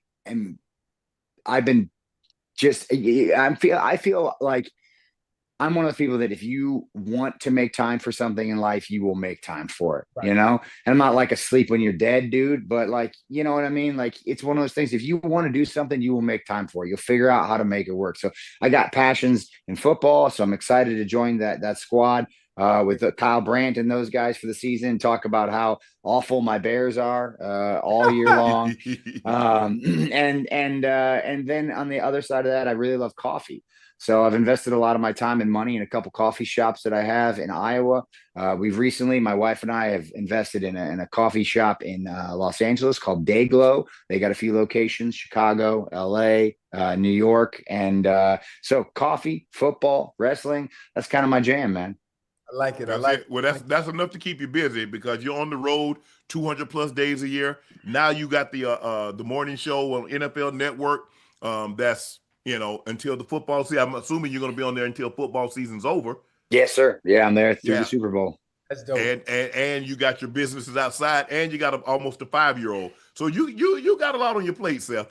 Yeah, we're doing it, man. But hey, it's cliche, but you only live once, man. Get out there and make the best of it. So I feel like I'm a fortunate man to be able to get the opportunity to do all these things, to be a dad, to be a husband, to have a loving family, and to be able to pursue all these adventures and just see where the chips fall. I'm very lucky to be able to do that.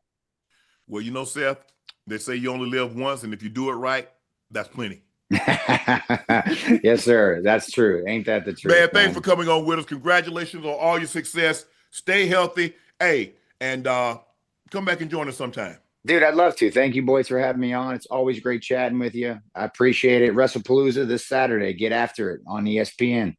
Yes, sir. Thank you. Appreciate it. Thank you, Seth. Enjoy. See you, boys. Man. Hey, that was dope, man. Yeah. That was awesome. Man, we done had somebody, so I'm trying to think who we haven't had on yet. I mean, I guess we got to get Roman Reigns. We got to get Cody Rhodes. Hey, we got to get. Hey, what you think about me and Seth wrestling? Man, you don't know nothing about no wrestling. Who don't? You. Unc, as athletic as I am, I think that would be awesome. You think so, huh? Yeah. Pick him up, power driving. Yeah.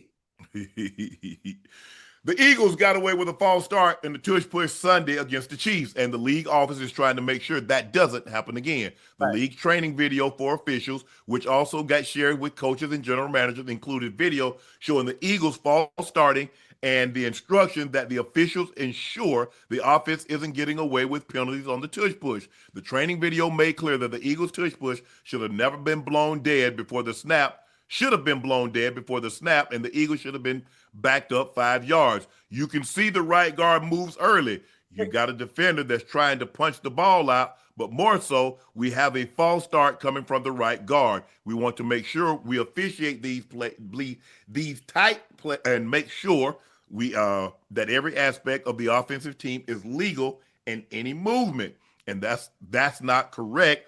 We want to shut it down as a false start. False start would be proper call here. Yeah, the funny thing about it is not only does the right guard do it, the left guard does it too. The timing of when they do it, I'm not sure if anybody hits. Jalen must say something, and when he says it, they just take off before the ball is snapped. Yes. The left guard and the right guard do it every single time, and the ref misses it. So now that it's been called to their attention, now they have to pause a second, wait for the snap, and then go. Well, because it's the same thing when those tackles was jumping the count on offense. The NFL sent the training tape, says no, this is a false start. They're jumping the count. Can I tell you something? Yeah, go ahead. Even with the referees paying attention to this, and the two guards, the left and the right guard, having to wait a millisecond until the ball is snapped, they still ain't gonna stop the tush push. I'm just being honest. They still ain't gonna stop it. Even with the complaining and sending video and having GMs and referees look at it, they still not gonna stop it. You can't unless you have a defensive line that is equivalent to that of the Eagles. Yeah. Ocho, the Eagles are 2-0, but their offense has been less than impressive. They rank 29th in total offense, 31st in passing, and Jalen Hurts, 5.62 yards per attempt, is 24th. Hurts said, "I take a lot of accountability for a lot of it, and just how we go out there because that's my job. My job is to go out there and be the general, orchestrate everything, and ultimately make plays." Hurts called expectations for defending the Super Bowl championship fair. The Eagles have only 2 pass plays of more than 15 yards. Jahan Dotson caught a 51-yard pass in week 1 against Dallas. Devontae Smith, a 28-yard against the Chiefs week 2. Yeah, it's expectations. I mean, and the thing is, Jalen's going to continue to play like this unless you can force him to throw the football and keep them out of 2nd and short, 3rd and short, or 4th and short. Hey, Because right now they're still playing on their terms. Go ahead. And we talked about that earlier. We talked about it earlier too. In order for them to have to not play on their terms, they have to be behind. Mm-hmm. They got to be behind. You know, oh, we're going to run the ball first, Yep. and whatever you do defensively, we're going to take what you give us. Yeah. We're not forcing no throws because we don't have to. Correct. That's not what they asked Jalen Hurts to do. They're not. He's not dropping back throwing the ball 50 times, 40 times a game. That's not what they do. And that formula works for them. That's why they got a ring in the goddamn trophy. Yep. So if you look at the stats statistically, would you say they ranked 29th?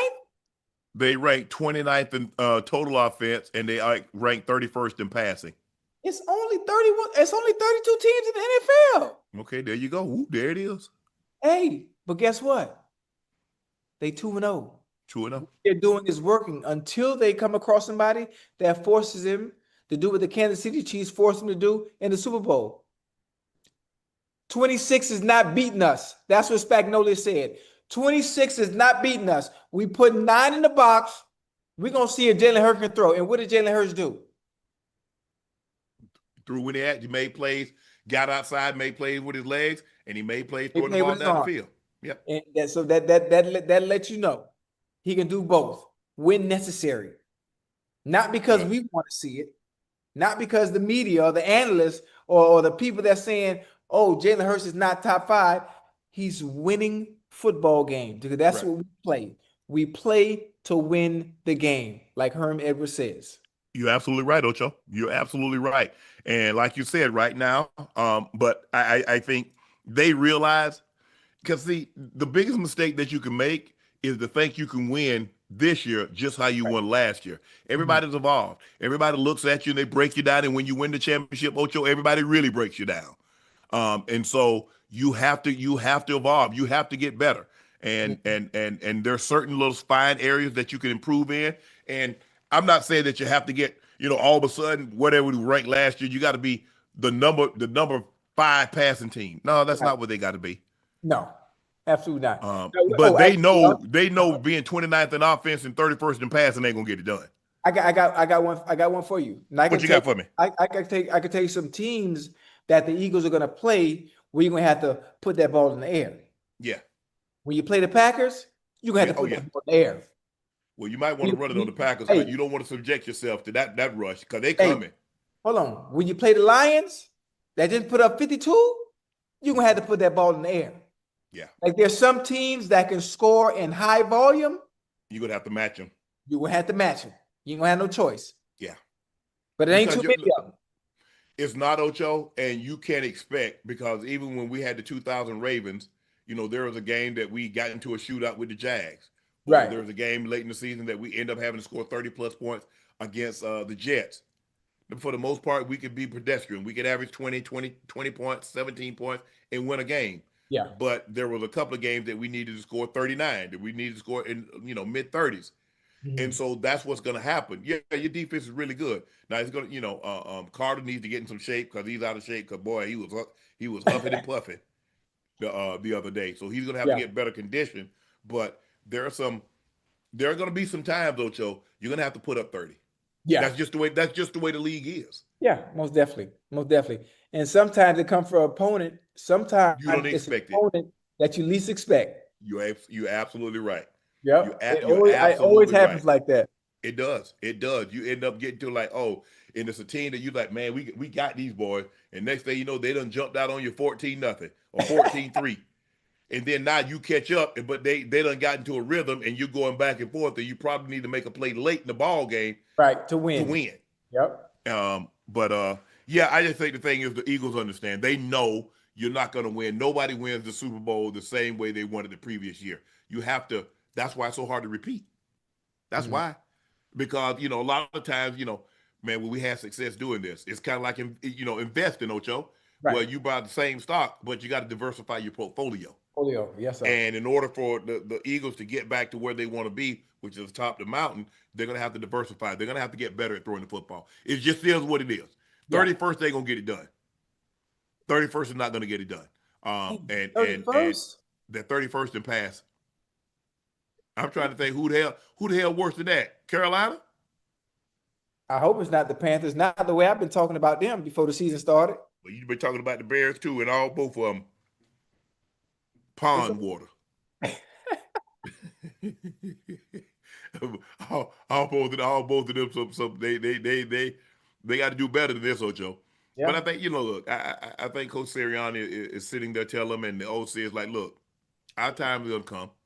Let's just make sure we protect the football. We don't put the ball in harm's way. As long as we Right. don't put the ball in harm's way, It's gonna be because all right. that's the problem.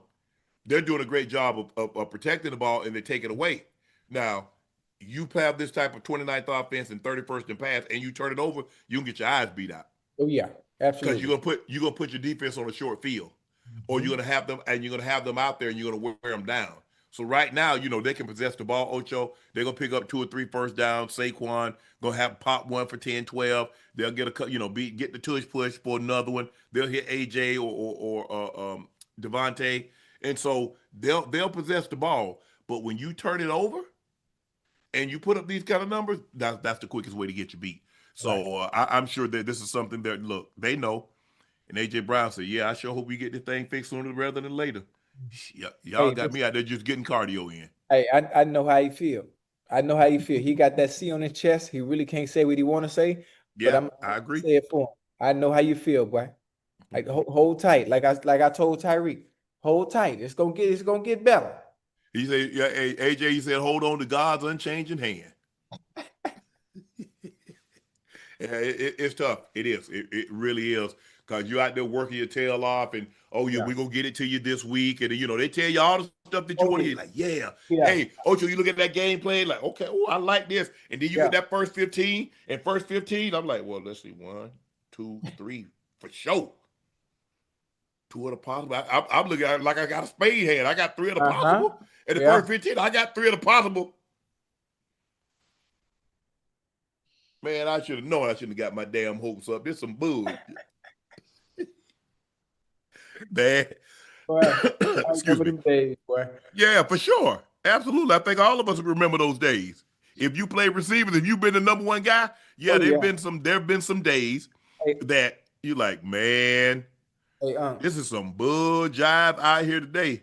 what we go into games, we'll be playing the Steelers, and they put that goddamn Ike Taylor there. They'll put Ike Taylor in press, and then shade Ryan Clark all the way Over the over on top. the hash.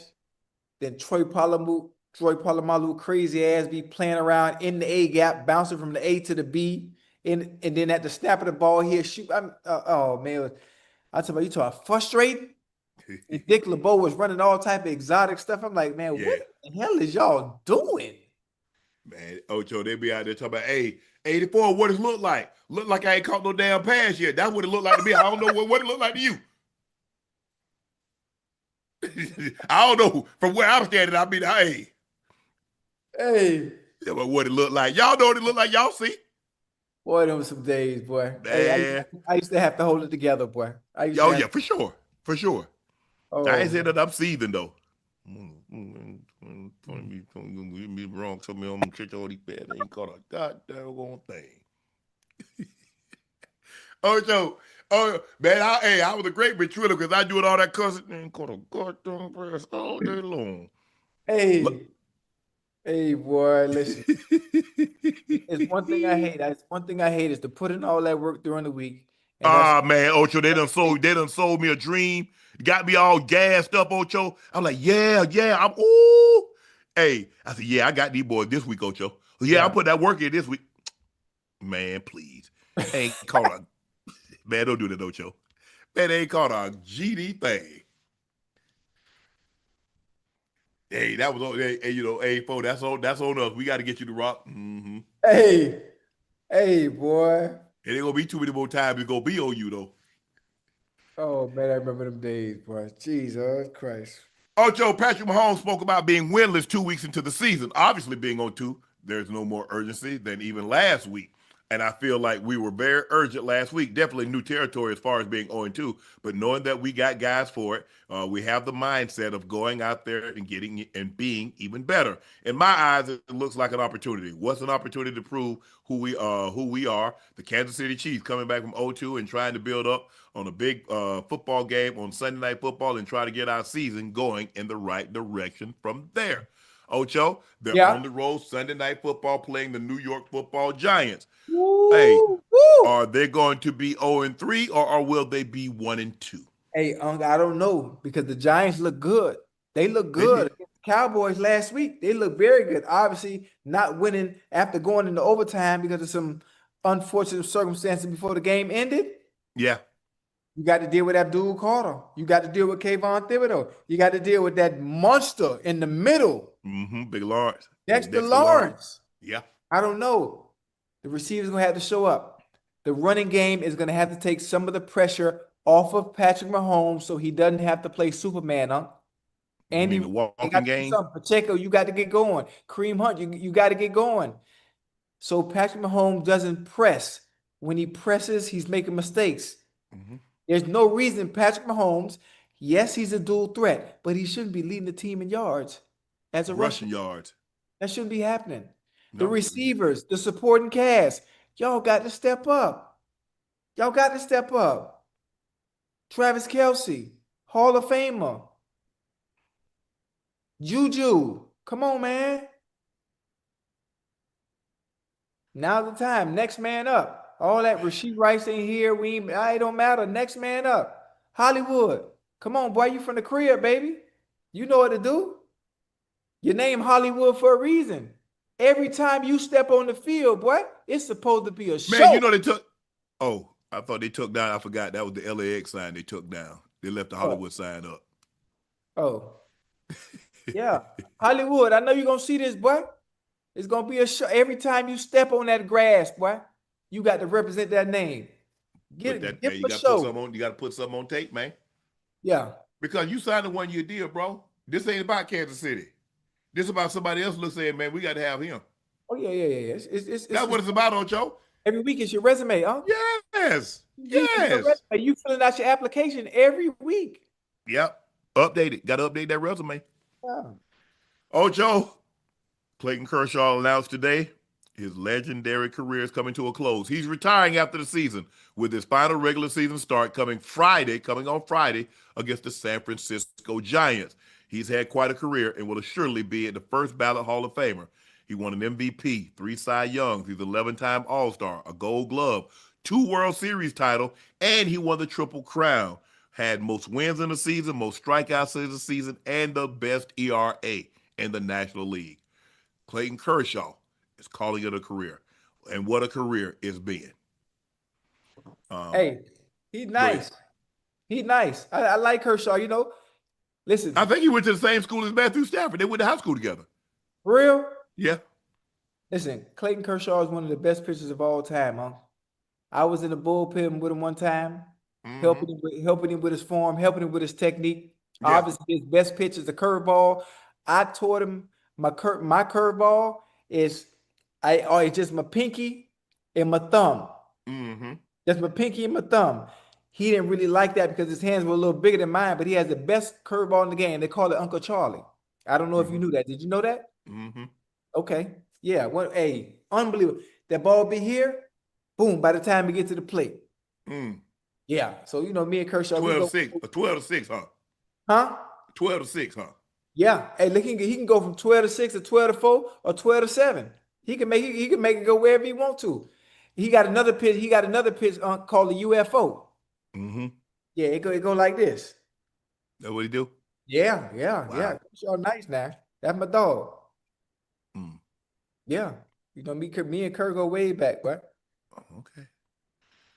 Clayton Kershaw is calling it a career. And what a career it's been. The Fever win their very first playoff series in 10 years to reach the WNBA semis. Aaliyah Boston made a go-ahead layup with 7.4 seconds. Lexi Hall stole the ensuing inbound pass, and the Indiana Fever beat the number 3 seed Atlanta Dream 87-85 tonight to advance to the WNBA semifinals. Despite missing Caitlin Clark. Indiana closed on a 7-0 run to win a playoff series for the first time since 2015. The 6th-seeded Fever will play on Sunday against the number 2 seed Las Vegas Aces. Ayyyy Wilson, co-defensive player of the year, won her 3rd defensive player of the year, and it's going to be her or Nafisha Collier, Fee, who we had on the show, is going to be MVP. And if Ayyyy wins, she'll be a 4-time league MVP. Now, I think there have been a couple of 3-time, Cheryl Swoops is a 3-time MVP. Lauren Jackson, the Australian, is a 3-time MVP. I think Lisa Leslie, but Ayyyy, she has a chance. She has a chance to be the greatest women's player ever. When it's all said and done, I think she's only 29 years of age. She has 4 MVPs. She has 3 Defensive Players of the Year. She's been a WNBA All-NBA selection. I mean, a Finals MVP. Sky's the limit. She ain't going nowhere. No. She led the league in scoring again. She's 2nd in rebounding. She's 1st in block shots. She's top 5. I think she's top 5 in steals. Mm-hmm. She's the best player. Hands down, she's the best player. Now, I'm not saying she might have not had the best well, I mean, you base it on what she did last year. Compared, I mean, she averaged 26 points a game. But she's the best player. She's the best player in the WNBA. There's nothing she can't do. Can't do. She can score. She can rebound. She can defend. Block, offensive rebound, defensive rebound, block shots, steal the ball. She is amazing. She's the best player, and she should win MVP number 4. I think in the fourth quarter, I saw she had like 27 points. I don't know what she ended up with, but you know what? I can't watch. I'm gonna be on the road. I might catch a game. Hey, your boy might be outside again. Hold on. I asked you to go outside. You told me no, but Whoa. Whoa. hey, I asked you to go fishing. I asked you to go see Rat Pack. I asked you to go see the Frank Sinatra show, but you told me no about everything, but you're going to go to a game. I want to see Asia. I want to see Chelsea Gray do with that thing. Jackie Young. All right, I'm Bang. going to get 2 tickets then. I'm coming too. You know what, Ocho? They just sold us. Say they have one. They had number single. Who? The Aces. Okay, don't worry about it. I'm going to go to Ticketmaster. Wherever you sitting, I'm going to buy a ticket next to you. I sure hope they play. If they play Sunday, hold on. What is it? 2 out of 3? Is it 2 out of 3, or is it 3 out of 5, Ash? Because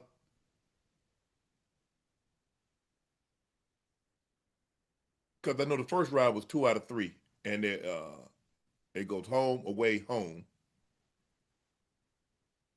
So we got to see how this thing plays out. We got something for him. But congratulations to the Fever. Okay, wow. 5-7. Is that best of 7 is something new? They just added that, didn't they? For this year. Because I think last year it was 3 out of 3 out of 5. Well, 3 out of 5. Yeah, because the Liberty. Because if I'm not mistaken, the Liberty beat the Link, but that was a foul.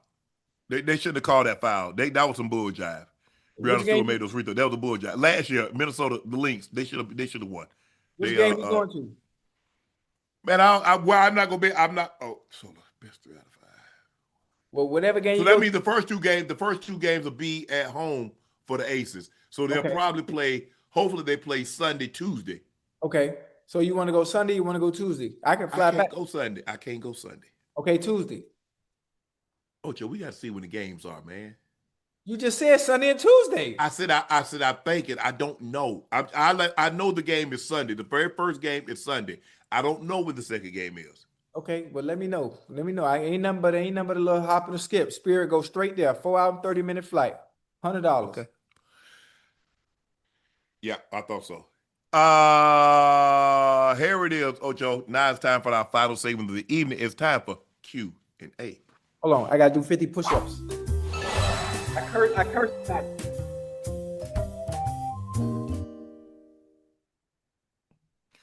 Patrick Rendon. People didn't like how strict Flores was as a coach, and people don't like how loose Mike McDaniel is as a coach. I'm convinced the Dolphins organization will be dysfunctional for a long time.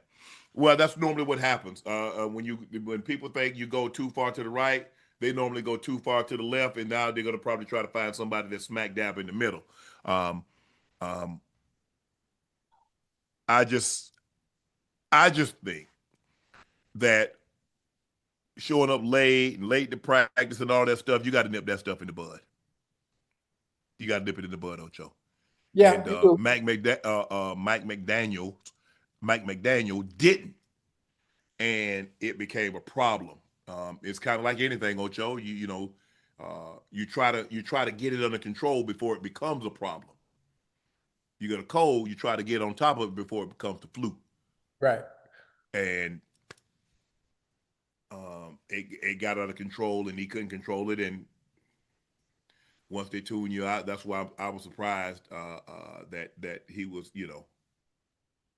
considering how, because they started out fairly good and then they just dropped off a cliff. Remember the previous year, Ocho, they went to the playoffs. They lost all those games and ended up losing home field, and they ended up having to go on the road to Kansas City the first game. Mm-hmm. So, Yeah. Hey, Brian Flores, he didn't want to, huh? no, he wanted Justin Herbert. Shit. He wanted Justin Herbert.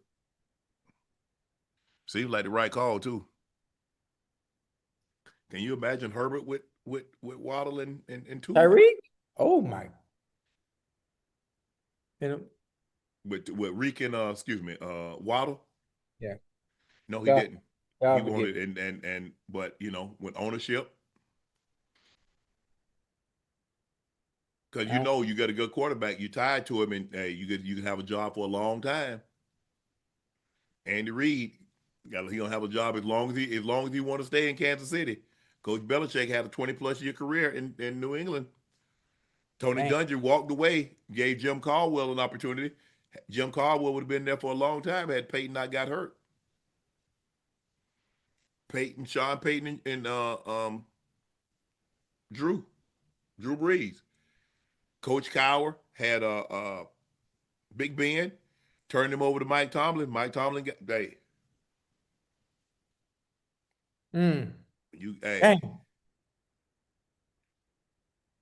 you get one of those guys, you get tied to him for a long time. It's McDaniel. He's too soft on the players. Don't respect him. They need a coach that can motivate them to play hard. They need you, Ocho. Hell no. Oh, they do. See, you know what? The play they respect me though. They gonna respect you, Ocho? Oh, they gonna respect me. Even though I'm easy to get along with. I mean, but when it's time to play ball, but y'all ain't finna embarrass me. You ain't finna play up with my name. Absolutely not. Nah, I'm fun making jokes, hee ha ha. Oh no, but when that whistle blow, it's time to go. Oh, it's time to go. Artificial Hips LLC. Imagine Trick Daddy as Dolphins head coach. Gotta have a play called Thug Holiday, something like a Hail Mary. Hey, Trick would be cussing everybody ass out, man. I can imagine Trick Daddy in the presser. Nah, that wouldn't work. That would be funny as hell. Quentin May said, as soon as I turned in, I see Ocho. Tyler Hamilton said, Ocho, your nephew played with my cousin at Marshall. At Marshall. _Dad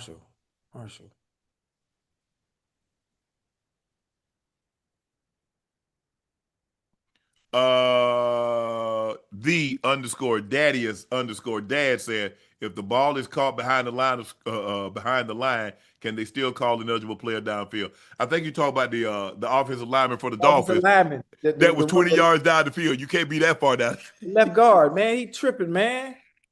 Everybody got the call but him. Damn. And then the play was going the opposite way. Yeah.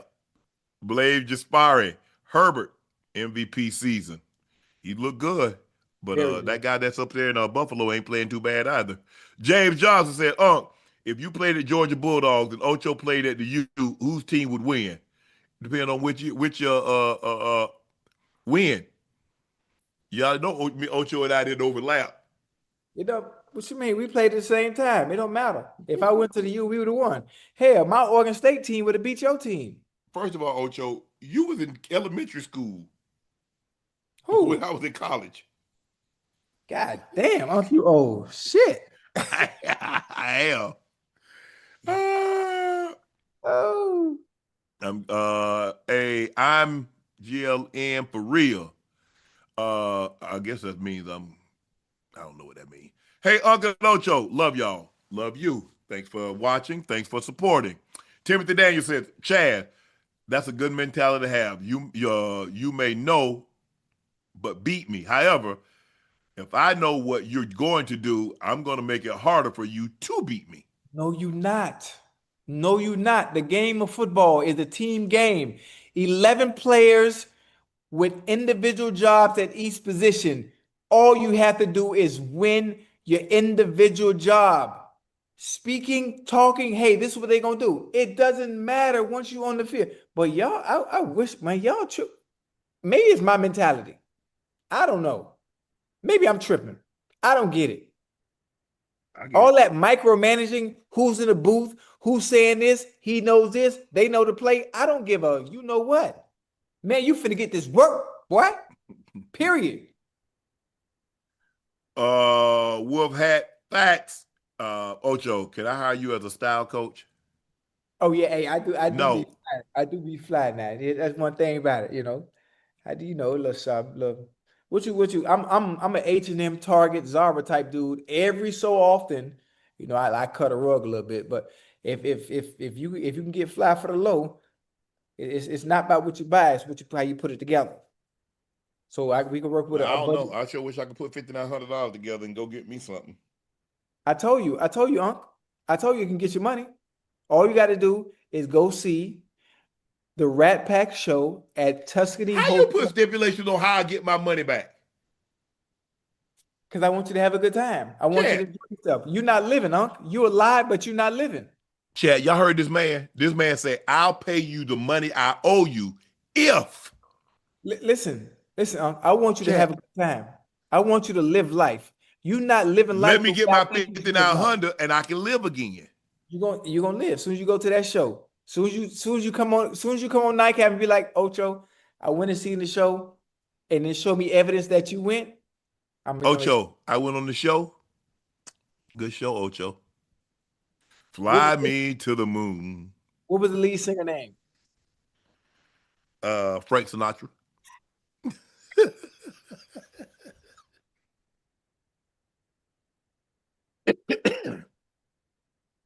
Hey, Rodney Dinkins said, can you send a birthday shout out to my mom and my sister? Their birthdays are this weekend. Absolutely, Dink. Happy birthday, Andrea. And your mom. Happy birthday, Glenville. We in the Birthday. house. Appreciate that, Dink. Appreciate the support. Every time I'm up in Atlanta, you come through, support me with Shea by Laportier. Always hopping on the chat. I appreciate that, homeboy.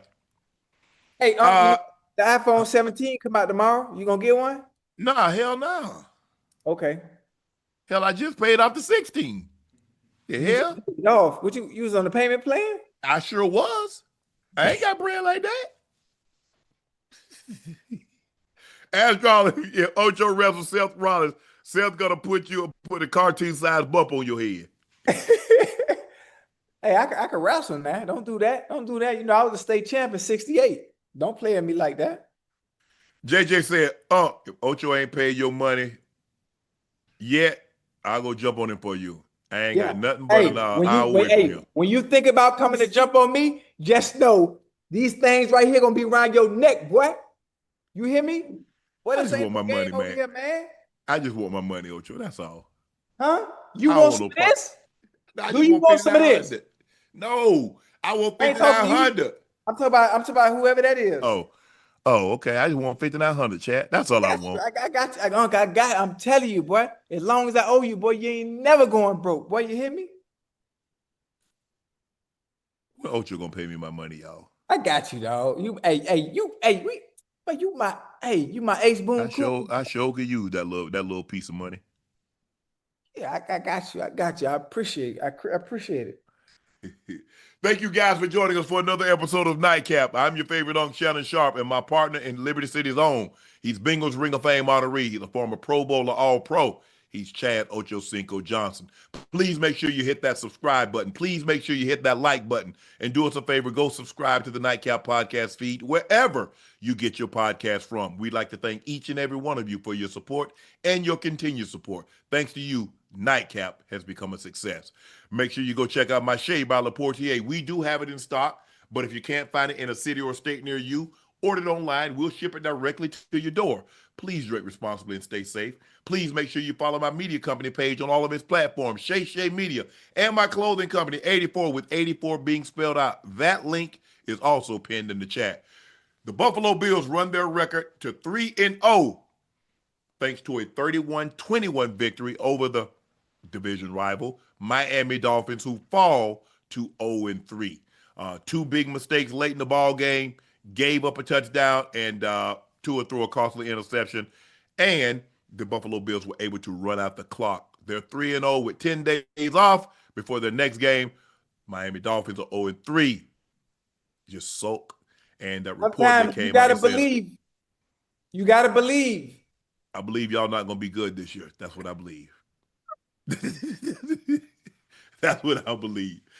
Thank you guys for joining us. I'm Unc. He's Ocho. We will see you on Saturday. Thanks for joining us, guys. Peace.